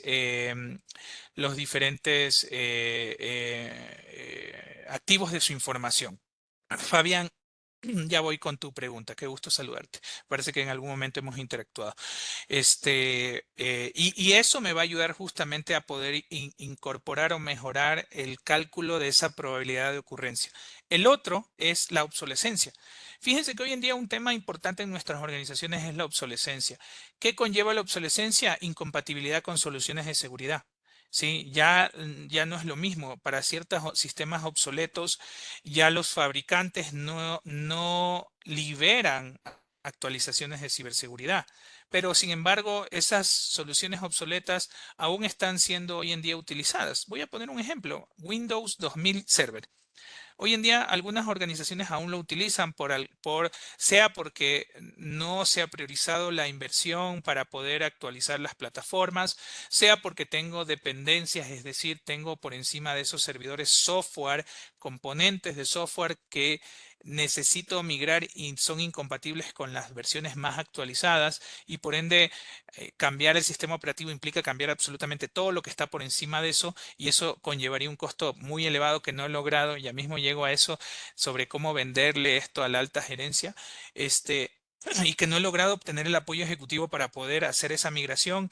El tema, por ejemplo, hoy en día, miren, algunos EDRs de clase mundial ya no funcionan, o antivirus de siguiente generación ya no funcionan en software obsoleto. Yo les pongo un caso, ¿verdad? Y dibujo la línea Windows Server 2008 R2, que algunas instituciones a lo mejor la siguen utilizando de forma muy amplia. Pero hoy en día, para esos sistemas operativos ya no hay soporte o compatibilidad de algunas herramientas de ciberseguridad. Entonces, me obliga un poco a ir migrando a soluciones más modernas, ¿sí? Pero sin embargo, mientras más obsoleto, tengo una probabilidad más alta de que un riesgo de ciberseguridad se materialice. Y finalmente, el último, el tema de terceros, que lo mencionaba al inicio con el tema de la cadena de suministros. Entonces, hoy en día, si es que yo tengo terceros dentro de la organización que están administrando plataformas, que tienen acceso a mis redes por servicios asociados con desarrollo de los diferentes canales electrónicos, nuevamente eso incrementa la probabilidad de que un ciberriesgo ocurra. Entonces, hoy en día la probabilidad yo la puedo calcular alrededor de estos, por ejemplo, 4 factores. Le puedo dar el peso que ustedes consideren a cada uno de ellos, y de eso le doy un sabor mucho más de ciberseguridad a la gestión de a la gestión de riesgos como tal, ¿verdad? ¿Por qué? Porque estos ya son factores propios de ciberseguridad. El nivel de vulnerabilidad, obsolescencia, terceros, ya son cosas que responden más a activos de ciberseguridad, activos tecnológicos, ¿verdad? Ciberseguridad. A ver, Fabián, ¿cómo nos ayuda el ROSI y cómo lo incluimos en la fórmula para vender la idea a la alta gerencia? A ver, el tema del ROSI es, ya tal vez estamos hablando de gestión de riesgos, y el ROSI es parte de tu planificación estratégica. Y ahí, Fabián, lo único que yo te podría mencionar es que lo importante hoy en día es alinear primero la estrategia de ciberseguridad con la estrategia de la institución. Y una vez que yo haga ese alineamiento, yo puedo estar en capacidad, Fabián, de poder decir qué estrategias voy a lanzar dentro de ciberseguridad, qué iniciativas voy a lanzar dentro de ciberseguridad. Y para cada una de esas iniciativas, Fabián, tengo que establecer OKRs, ¿sí? O resultados claves, ¿sí? Para poder medir, y eso debe estar alineado un poco, Fabián, con los objetivos que persigue la organización. Esos OKRs deberían ayudarte a demostrar o a justificar. Por ejemplo, voy a meterme en un tema que es muy relacionado con esto, que es el tema de fraudes, ¿sí? El tema de fraudes, y hoy en día, por la cantidad por las estrategias de muchas instituciones en las cuales lanzan canales electrónicos o ponen más servicios canales electrónicos, se ha incrementado el nivel de fraudes, ¿verdad? Entonces, la idea ahí, el tema, Fabián, es, por ejemplo, si la organización pretende ampliar los productos a nivel de canales electrónicos, yo debería tener o ampliar el espectro de servicios a través de los canales electrónicos, yo debería tener la capacidad, por ejemplo, de monitorear ciberfraude y tener un OKR asociado con disminuir esa cantidad de fraudes a través de canales digitales. Y eso, por ejemplo, Fabián, es una forma de medir el ROSI o el retorno de inversión de seguridad de seguridad de seguridad de la información, dentro de lo cual está ciberseguridad, ciberfraude, etcétera, etcétera. Entonces, de esa forma, yo me alineo a lo que el negocio persigue, ¿verdad? Desde un enfoque de preservación de valor. Acuérdense que una empresa tiene dos objetivos. Una empresa o una institución nace para crear valor o para preservar el valor que ha ganado en el tiempo. Entonces, preservo valor creando nuevos productos, creando nuevos servicios. Así creo valor. Y preservo el valor protegiendo los activos que he ganado, que he alcanzado hasta ese momento. Y esos activos son activos fijos, mi reputación, etcétera, etcétera. ¿Ok? ¿Cómo lo logro? Evitando que me multen, evitando que tener que gastar cosas de forma emergente para tapar huecos de seguridad, etcétera, etcétera. Entonces, de esa forma, se preserva valor a través de la gestión de riesgos de ciberseguridad. Específicamente puse un ejemplo para ciberfraudes. ¿Ok? A ver, entonces una vez que tengo la harina y el huevo, por así llamarlo, ¿verdad? Para que se entienda, yo estoy en la capacidad de ya mezclar y hacer el pastel. Este pastel básicamente ya es el nivel de riesgo donde yo estimo la combinación de impacto y probabilidad para poder determinar cuáles son los niveles aceptables para la organización. Entonces, al final, lo que normalmente voy a obtener es esto, que es una matriz de calor. No es tan fácil sacarla, tal vez mis palabras no transmitan lo difícil que puede llegar a ser esto, porque algo muy conservador, es decir, mucho rojo y naranja, ¿verdad? Hacia la parte inferior izquierda es un enfoque muy conservador que me va a tener todo el tiempo incendiado. Muy laxo, ¿verdad? O muy proclive muy abierto al riesgo también me expone al efecto contrario, es decir, a que todo yo sea muy permisivo, que tenga cosas muy abiertas. Entonces hay que aquí buscar un equilibrio, ¿verdad? Y de eso tal vez hay que apoyarse, número uno, en las áreas de riesgo de cada una de sus instituciones, y número dos, para poder aterrizar el tema de ciberseguridad en subject matter experts que me ayuden un poco a afinar, ¿verdad? Esto. Ahora, ¿qué es lo importante y qué quiero destacar? En las organizaciones, yo ya tengo un departamento de gestión de riesgos. Con este tema que estamos hablando de la gestión de ciberriesgos, no quiero transmitir un mensaje en el cual les digo vayan y creen metodologías propias para gestionar riesgos porque son más ágiles y volátiles, sino que lo que podemos hacer es alinearnos, ¿verdad?, a lo que ya existe en la organización, adoptando, por ejemplo, los mismos niveles de impacto, los mismos niveles de probabilidad, pero la forma de llegar a esos niveles podría variar, ¿verdad? Le podemos poner desde la visión de ciberseguridad o de ciberriesgos estos componentes como en el tema de probabilidad que les acabo de mencionar, de forma que yo tenga la capacidad de hacer lo que les mencionaba, de reaccionar, de tener una valoración de riesgos un poco más aterrizada a la realidad de los activos de información. Permítanme ver el tema del chat, que por aquí veo algunas otras interacciones. A ver, ¿qué tan recomendable es que los proveedores de nuestros sistemas tengan ingreso a la base de datos y manipulen información? A ver, partamos el hecho de que no debería ocurrir esto, ¿sí? Si tú me preguntas a mí el escenario ideal, partamos del hecho de que primero no deberían utilizar sus equipos para meterse a la red de banco, a la red, perdón, de sus instituciones, ¿sí? Y si yo les voy a dar acceso, tiene que ser con un equipo propio de la institución, hardenizado con las soluciones de seguridad de sus instituciones. Sí, perdóname, Iliana. Entonces, partamos por eso. Vamos por fases. Hardenizados, o si quieren traer sus equipos formateados, y yo los hardenizo con las plantillas de seguridad de mi institución. Luego que ocurre eso, Iliana, normalmente los proveedores no deberían tener acceso irrestricto a bases de datos. Peor aún, utilizar usuarios genéricos, ¿sí? Deberían tener usuarios controlados, es decir, no privilegiados. Y de ahí no deberían tener acceso a toda la base de datos, sino tal vez a una vista de esa base de datos. Y adicional a eso, deberían tener únicamente acceso a datos en ambiente o en entornos controlados de QA o de desarrollo y no datos que sean copias fieles de la producción. Porque ahí básicamente si copiamos la base de producción a entornos controlados es como darles acceso a la propia producción, ¿verdad? Estamos haciendo una copia fiel de los datos y sobre esos accesos a lo mejor ellos tienen un poco más de permisos. Ahí cabe el hacer licuado de datos, hacer enmascaramiento.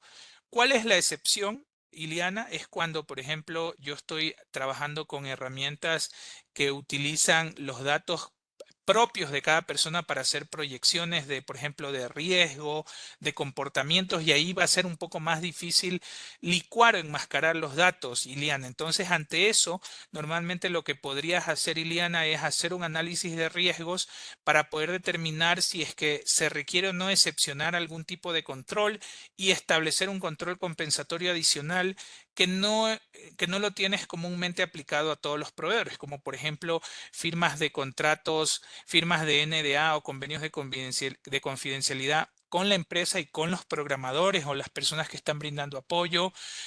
Por ejemplo, temporalmente instalar DLPs o tener bloqueado internet, USBs, etcétera, etcétera. Son diferentes medidas que podrías adoptar dependiendo de los diferentes riesgos, dependiendo de los diferentes riesgos que se puedan presentar en el escenario que planteas, Iliana. Espero haber respondido tu pregunta. Adriana, en una entidad aún no tenemos el Departamento de Seguridad de la Información. Deberíamos contar con una auditoría informática. La norma lo establece para poder establecer riesgos. A ver, Iliana, yo, he sido auditor y hoy manejo riesgos en la organización. Entonces, yo utilizaría el término auditoría de forma diferenciada. ¿Por qué? Porque una auditoría va a evaluar el cumplimiento de lo que tú estás haciendo contra un criterio, contra una base, que son tus propias políticas o normativas, o puede ser como tal la norma del ente de control. No necesariamente, perdóname, no es Iliana, no necesariamente, Adriana, eso te bota o te refleja el nivel de riesgo al cual estás expuesto. Normalmente los resultados de una auditoría informática, Eliana, lo utilizas como uno de los insumos más para poder valorar riesgos, porque ¿qué viene a hacer el auditor, Adriana? El auditor normalmente viene y dice, voy a evaluar estos controles. Releva los controles con base en lo que actualmente está documentado, lo que tú le cuentas que estás haciendo, y contra eso él va a buscar evidencia y compara la evidencia. Toma muestras y dice cumple o no cumple, y mañana te emite una opinión diciendo este control no es efectivo porque para el 80% de las muestras no está funcionando como lo tienes diseñado. Entonces, Adriana, eso tú no puedes decir que es la evaluación de riesgo, sino que tú tomas eso, Adriana, como un input para poder decir este control no funciona como debería funcionar. Por ende, acuérdate lo que hablábamos hace un momento de la eficacia de controles. Ese control no va a ayudarte a mitigar los riesgos en la medida en que tú pensabas que iba a hacerlo. Entonces debes calibrar esos riesgos y a lo mejor debes regresar al tablero de dibujo para poder decir, a ver, me toca cambiar el control de esta forma, modificar su oportunidad, automatizarlo, volverlo un poco más frecuente, ya no hacerlo cada año, sino cada 3 meses, cada 6 meses, no lo sé. O sea, afinar tornillos, Adriana, ¿ya? Y al final ese afinamiento de tornillos sobre el control te va a permitir mejorar su nivel de eficacia. Entonces, mato 2 pájaros de un solo tiro, ¿verdad? Cierro la observación de auditoría y mejoro la eficacia de los controles. Espero haber respondido tu pregunta. Andrés Salazar, me suena, hasta vecino creo que eres. Ya, a ver, Andrés, en una entidad donde aún no tenemos, no, perdón, Andrés. Respecto a la actuación frente a un ciberataque producido, ¿cómo se conoce si ha habido en tiempos de indisponibilidad de servicios en la banca? ¿Cuál es la recomendación frente a este escenario? Ante la actuación frente a ICO. O sea, no entiendo tal vez muy bien la pregunta, Andrés, pero por ejemplo, hay ciertos escenarios, Andrés, para los cuales una vez que tú haces el análisis, acordémonos que aquí me estás haciendo una pregunta asociada inclusive con la gestión de continuidad del negocio. Entonces, una de las formas o cómo se empatan estos dos mundos, Andrés, de la ciberseguridad y la continuidad del negocio, Andrés, hay ciertos escenarios, combinaciones, amenazas, vulnerabilidad y niveles de riesgos que no las puedo mitigar con ciertos controles de ciberseguridad, sino que ya cuando se presentan debo tener otro tipo de controles como controles correctivos. Hoy en día seguramente todos reconocen que uno de los controles correctivos por excelencia son los controles asociados con continuidad del negocio. Entonces, esos controles de continuidad del negocio, un segundo, por favor. Esos controles asociados con continuidad del negocio ya son controles correctivos, es decir, van a enfocarse mucho más en minimizar el impacto, ya no la probabilidad, porque ya el incidente ocurrió. Entonces, básicamente ahí lo que yo te diría, Andrés, es se empatan en el momento en que yo evalúo ciertos riesgos y como un plan alternativo, Andrés. Por ejemplo, el caso puntual, te lo construyo. Para ciertos sistemas operativos o bases de datos. Yo tengo una amenaza que es un malware o un ransomware. Yo tengo yo tengo una vulnerabilidad que es el no tener un antivirus de la siguiente generación, ¿verdad? O no está actualizado, cualquiera que sea la debilidad. Una forma de responder es hacer actualizaciones constantes, pero eso es un control preventivo. Pero también podrías, Andrés, tener un control correctivo que es el tener un plan de continuidad y ese plan de continuidad puede estar enfocado puede ser un enfoque en el cual tú tengas un centro de datos alterno donde básicamente lleves la última copia de respaldo que puede haber sido ayer, una semana atrás, prendas los equipos, pongas la copia y en teoría en menos de, no sé, 6, 8, un número n de horas, tú puedas te recuperes del malware, ¿verdad? Y recuperes la disponibilidad de tus servicios. Pero obviamente, mientras más quieres bajar ese tiempo de recuperación, Andrés, eso es un tema logarítmico en cuanto al costo. Entonces, ahí hay que jugar un poco con el apetito de riesgo, ¿sí? Ese un poco es la recomendación. Si un DBA podríamos solventar con PAN, Luis, la gestión de usuarios privilegiados, por lo cual te refieres, entiendo, a PAN, ¿verdad? Privilege Access Management.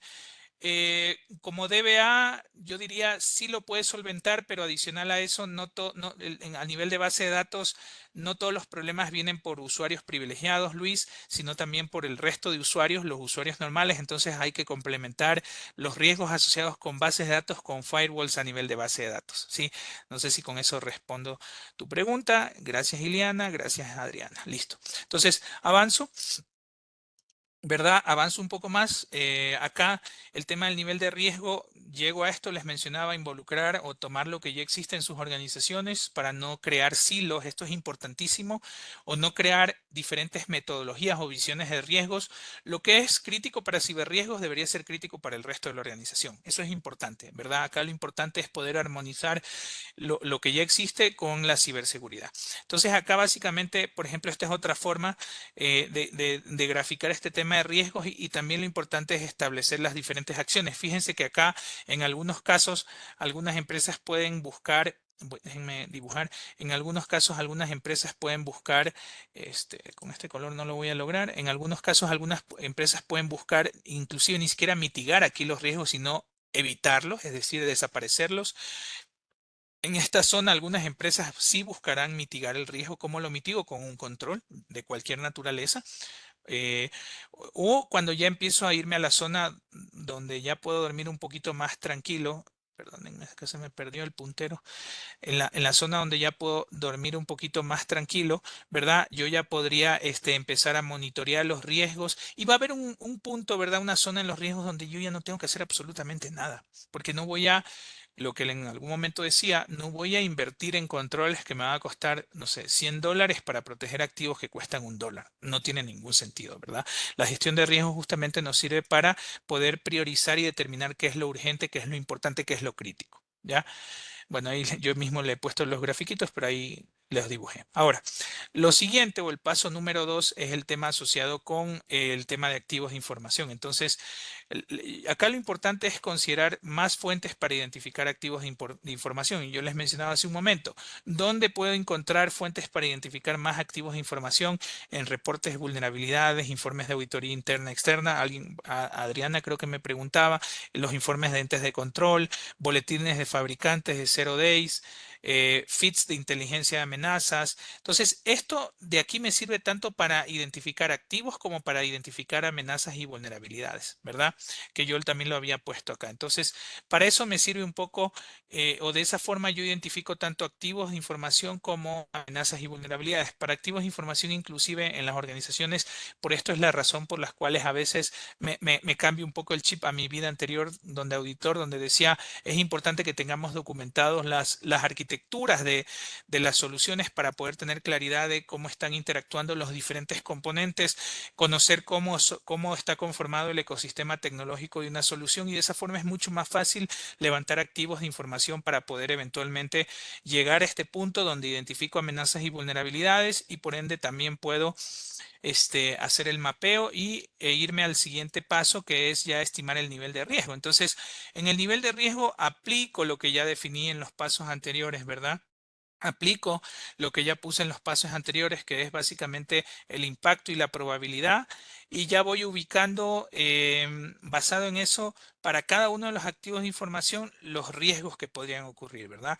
Y dependiendo de dónde caigan, también ya voy a tener la capacidad de poder actuar o poder ejecutar algún tipo de tratamiento. Y recuerden que ese tratamiento, dependiendo del nivel de riesgo, puede ser el evitar totalmente el riesgo, el mitigar el riesgo, o el monitorear el riesgo, o el simplemente no hacer nada.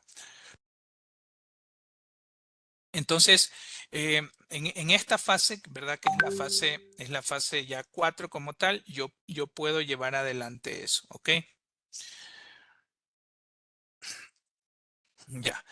La siguiente fase es básicamente, o dentro de este mismo punto 4, es estimar lo que les mencionaba, la eficacia de los controles. Hasta aquí yo solo tengo un nivel de riesgo que lo conozco como riesgo residual. Eso es el riesgo al desnudo, el riesgo sin ningún tipo de acción.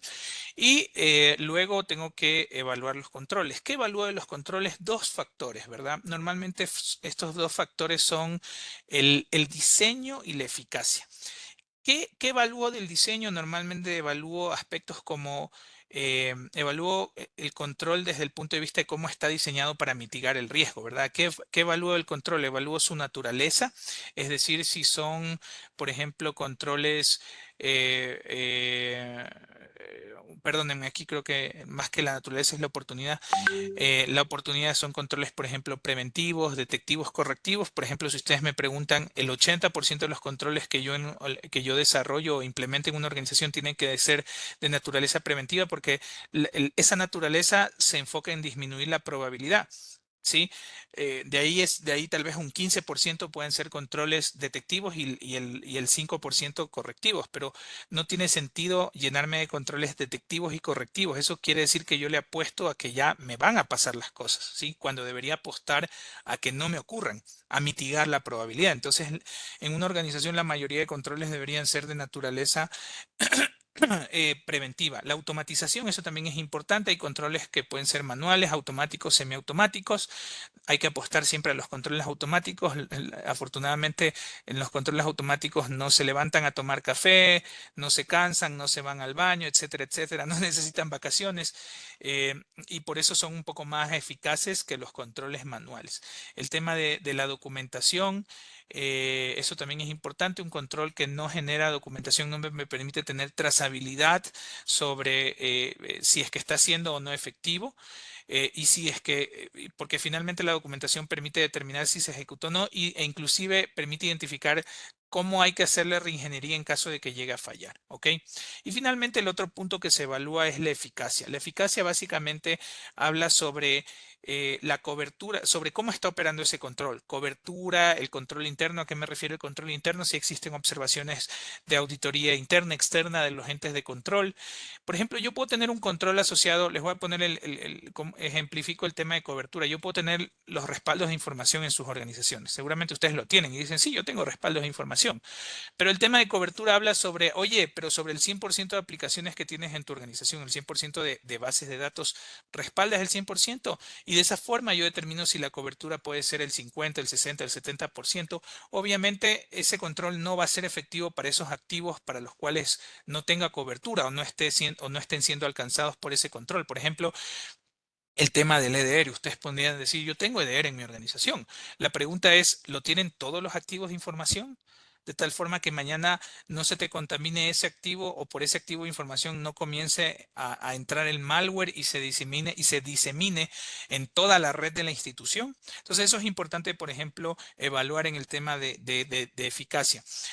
Tomando estos dos componentes, yo puedo llegar a determinar lo siguiente, que es el nivel de riesgo residual, y es el riesgo ya que permanece luego que los controles han sido aplicados, y es básicamente una fórmula sencilla, ¿verdad? Riesgo inherente menos controles menos la eficacia da igual el riesgo residual. Entonces al final yo voy a partir con un riesgo inherente, ¿verdad? Que puede estar en una zona roja o naranja, y el riesgo residual me va a llevar a una zona de mayor tranquilidad.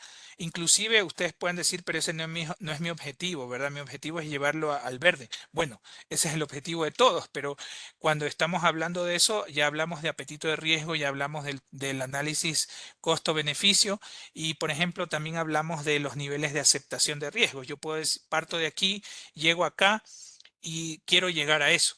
Tú puedes decir, aquí se traza la línea, en esta primera línea roja, aquí se traza la línea entre mi nivel de aceptabilidad del riesgo. Entonces, si tus controles con este nivel de apetito de riesgo te llevan desde este riesgo inherente a este riesgo residual que está por debajo de ese nivel de apetito de riesgo, podemos decir, podemos dormir tranquilos, ¿verdad? Porque estamos mitigando el riesgo. Acuérdense que esto es de probabilidades. Buscamos bajar el nivel de ocurrencia de eventos. No les puedo aquí firmar y garantizarles que no va a ocurrir nada, porque ningún control es 100% efectivo. De hecho, el otro día alguien me decía, oye, ¿cuál es el nivel de efectividad máximo de un control?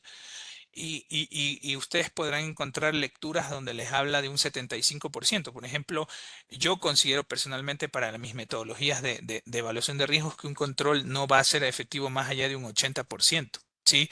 Entre su eficacia y entre su diseño y su eficacia.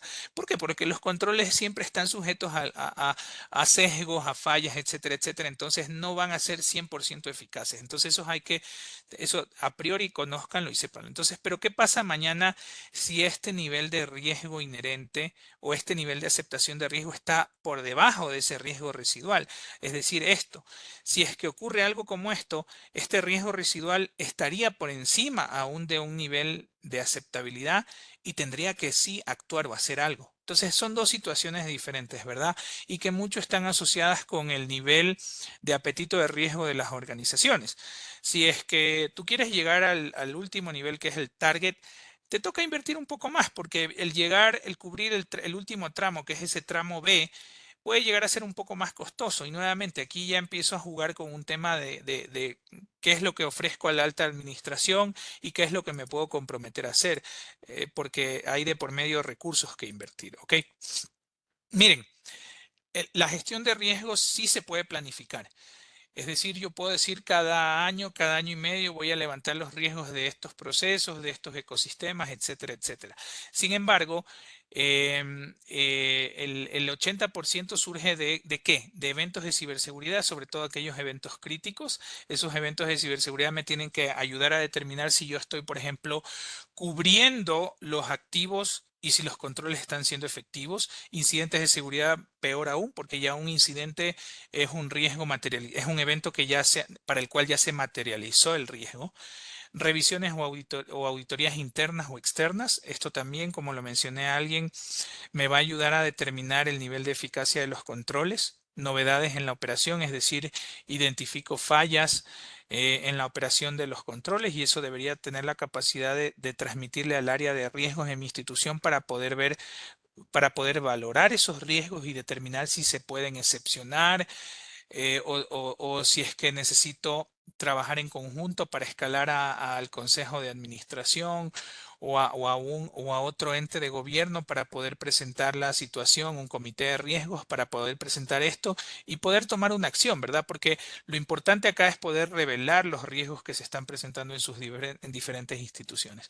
Reporte de vulnerabilidades, esto es otro tema importantísimo. El reporte de vulnerabilidades me ayuda justamente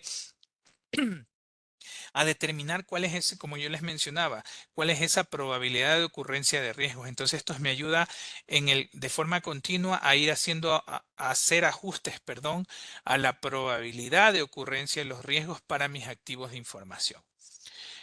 ¿Qué se debe actualizar? Pues lo que ya les acabo de mencionar, la probabilidad o la eficacia de los controles dependiendo de las diferentes situaciones que se puedan presentar. Miren, esto les traía porque justamente estoy comprando esta norma, estoy haciendo un afinamiento en una metodología de ciberriesgos que estoy desarrollando y, por ejemplo, una de las cosas que veía es que eh, por ejemplo, la norma se actualizó y yo creo que más allá de recorrer todo, porque ya lo hemos recorrido con los 5 pasos que les acabo de mostrar, algunas cosas interesantes es, por ejemplo, el tema de los puntos de evaluación, ¿verdad? De los assessments. Hay 2 puntos, ¿verdad? De evaluación. Y hay un tema importante aquí que les quería mencionar que es para la evaluación de riesgos. Ahora se consideran 2 enfoques, el enfoque basado en eventos, que es un poco el que les he mencionado, y el enfoque basado en escenarios. Entonces, hoy en día no son excluyentes, son complementarios. Si ustedes gustan, pueden comprar la norma y verificarlo. Estos tipos de enfoques, por ejemplo, me van a permitir tener o presentar la evaluación de riesgos de ciberseguridad o hacer un análisis un poco más detallado, que es el enfoque basado en eventos, y un poco más entendible para la alta administración en caso de que lo quiera presentar con el enfoque basado en escenarios. Entonces, la norma 27005-2022, justamente ese es uno de los cambios más fundamentales e importantes que trae, ¿sí? Ya mismo voy a unas preguntas que vi por ahí. Quería simplemente cerrar con un tema de conclusiones para dejar unos minutos finales a otras preguntas y respuestas. Como conclusiones que es importante, la ciberseguridad requiere un enfoque un poco más especializado, sin necesidad de lo que yo ya les había adelantado, que es crear silos para la gestión de riesgos. ¿Qué son los silos? Es cuando empiezo a tener diferentes modelos o metodologías de gestión de riesgos. No. Eso no les recomiendo que promuevan en sus organizaciones. Tengo que tratar de tener una gestión empresarial de riesgos. ¿Cómo lo logro? Armonizando el tema de las escalas de impacto, escalas de probabilidad, niveles de riesgo, tratando de utilizar los mismos niveles. Lo que tal vez pueda variar con respecto a ciberriesgos, ya se los comenté, un ejemplo claro, la probabilidad, ¿verdad? Por ejemplo, para eventos, riesgos de crédito, por poner un caso, la escala de probabilidad puede ser diferente, ¿sí? Pero para riesgos de ciberseguridad yo puedo utilizar este enfoque, ¿verdad? Que les acabo de mencionar de riesgos basado en la frecuencia, en las vulnerabilidades, en la obsolescencia, en los terceros, etcétera, etcétera, ¿ok? ¿Qué más? Ya voy a las preguntas, ya veo que están disparando con ametralladora por ahí, ya llego a eso. Errores típicos en la gestión de riesgos, el sesgo cognitivo, esto quiere decir poner a una persona que no tiene experiencia en ciberseguridad a hacer evaluación de riesgos, ahí es bastante peligroso, por eso les recomiendo involucrar al menos para ciertas partes a SMS, Subject Matter Experts, la subestimación, es decir, valoro muy bajo los riesgos, el optimismo, pensar que nada nos va a pasar. Y finalmente, a pesar de que la ciberseguridad es un subconjunto de la seguridad de la información, el uso de tecnologías emergentes, servicios en la nube, IoT, RPA, etcétera, requiere una atención más ágil en la cual se verifiquen debilidades especializadas. ¿Ok? Esas debilidades especializadas vienen producto de lo que les comentaba hace un momento, ejercicios de simulación de ataques, reportes de vulnerabilidades, revisiones a niveles de código fuente. Todo esto son fuentes que yo eventualmente las puedo integrar con la gestión de riesgos de tal forma que puedo a tener una gestión de riesgos ya no planificada, es decir, llegó enero, me toca hacer gestión de riesgos, voy a reunirme, sino que voy a mantenerme durante todo el año actualizando las valoraciones de riesgos. Ustedes aquí me van a decir, oye, pero ¿te das cuenta de lo que me estás diciendo? Lo estoy haciendo en Excel. Sí, probablemente les toque eventualmente pensar en utilizar alguna herramienta para poder hacerla, para poder automatizar el mantenimiento, la operación y mejora de la gestión de ciberriesgos. No se los voy a negar. Hacerlo a pie, es decir, con Word y Excel es bastante complicado debido a la dinámica de este tipo de riesgos. Entonces, me voy a ir un poco, perdónenme a las respuestas y preguntas. Voy a dejar de compartir. Voy a buscar el chat, si es que lo puedo encontrar. Acá lo encontré. Y vamos a ir viendo las últimas preguntas y respuestas. A ver, a ver, a ver. Vamos viendo. Moisés. ¿Qué eventos de seguridad se consideran críticos? Bueno, Moisés, ahí tendrías que trabajar de la mano, por ejemplo, primero tienes eventos, ya, yo creo que eso es claro, un evento, por ejemplo, Moisés, un evento tú lo puedes categorizar crítico, por ejemplo, si es que está asociado con joyas de la corona, son servidores que, por ejemplo, sirven al core o sirven a los canales digitales. Que te afecten eso, por ejemplo, es un evento que tiene un nivel de criticidad mayor a que, por ejemplo, sea un evento que afecte un servidor interno de un gestor documental, por ponerte un caso. Entonces, si tú me preguntas el evento que afecta el core, la base de datos del core o un servidor de algún canal digital, podría tener por ese tipo de activo que está siendo afectado, ¿verdad? Esa joya de la corona versus no joya de la corona, un nivel de criticidad más alto. Eso por mencionar un criterio que me podría servir para poder establecer el nivel de criticidad de los eventos, Moisés. Luis, ¿qué debe presentar los auditores internos sobre el análisis de la norma? Porque según la planificación... Bueno, ahí depende, no te puedo decir qué, pero o sea, no te puedo decir específicamente qué evidencia, pero conozco la norma, por si acaso, sé de qué me hablas, pero dependerá de cada ítem, Luis, ¿verdad? Y dice, debe presentar el cumplimiento total. A ver, la norma me parece que está emitida exactamente en mayo del 2022 y en la sección de disposiciones transitorias me parece que tienes una tablita en la cual establece tiempos dependiendo de los segmentos de las entidades, ¿verdad? Entonces, por supuesto que si es que tu entidad está dentro de aquellas que a los 12 meses, 24 meses, etcétera, etcétera, ya tenía que dar cumplimiento a la norma, se espera que des cumplimiento total, sí. Lorena, el DPO y el OSI deberían ser la misma persona. Em, no lo creo, no creo, porque tal vez el DPO podría ser una persona más del área, no sé, procesos legal. No lo sé, podría ser en cualquier momento, Lorena. O sea, podrían ser, ¿verdad? Porque como te mencionaba, cada institución es diferente y hay que entender cuáles son las funciones en teoría que el OSI tiene en las diferentes instituciones. En unas instituciones el OSI tiene un enfoque estratégico, en otras puede ser táctico y en otras puede ser sumamente operativo. Entonces, dependiendo de cómo amalgame eso con las funciones del DPO, podría ser o no incompatibles. Pero en todo caso, no te quiero responder aquí con una receta que diga esta es la verdad y sirve para aplicarse en todos los casos, sino que cada caso tiene que analizarse de forma ad hoc. ¿Nos puede indicar alguna herramienta de evaluación de riesgos? Yo creo que busquen algunas. Yo no puedo mencionar aquí tal vez por los lineamientos de la charla. Hay varias. Ustedes pueden buscar, ¿verdad? Busquen las que son asociadas con compliance o con gestión de riesgos. Si ponen en Google les van a salir algunas como tal, ¿sí? La gestión de riesgos involucra la protección de datos personales. Por supuesto, la puedes orientar, José Luis, porque lo puedes orientar desde el punto de vista de la parte de impacto o la probabilidad. en cualquiera de las dos tú puedes alinear o asociar la gestión de protección de datos personales con la gestión de riesgos, por supuesto que sí. La SEPS emitirá alguna normativa de ley de protección de datos. Le dejo al personal de la SEPS que responda a eso. ¿Sí? Mira, ya acabo de leer la respuesta, Eduardo. Tú estás mencionando ahí, por eso te digo, coincido, no pueden ser como no pueden ser.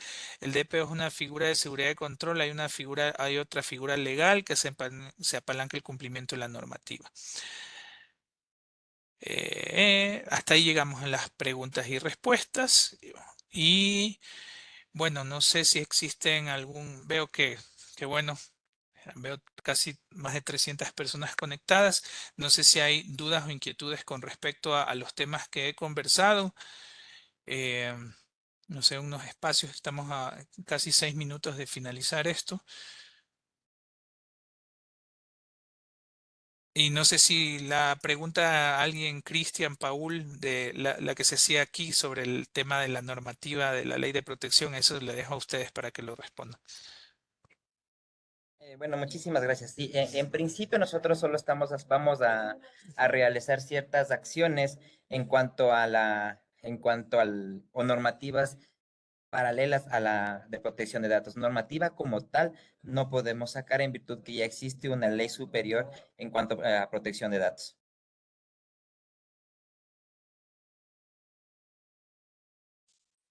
Ok, perfecto.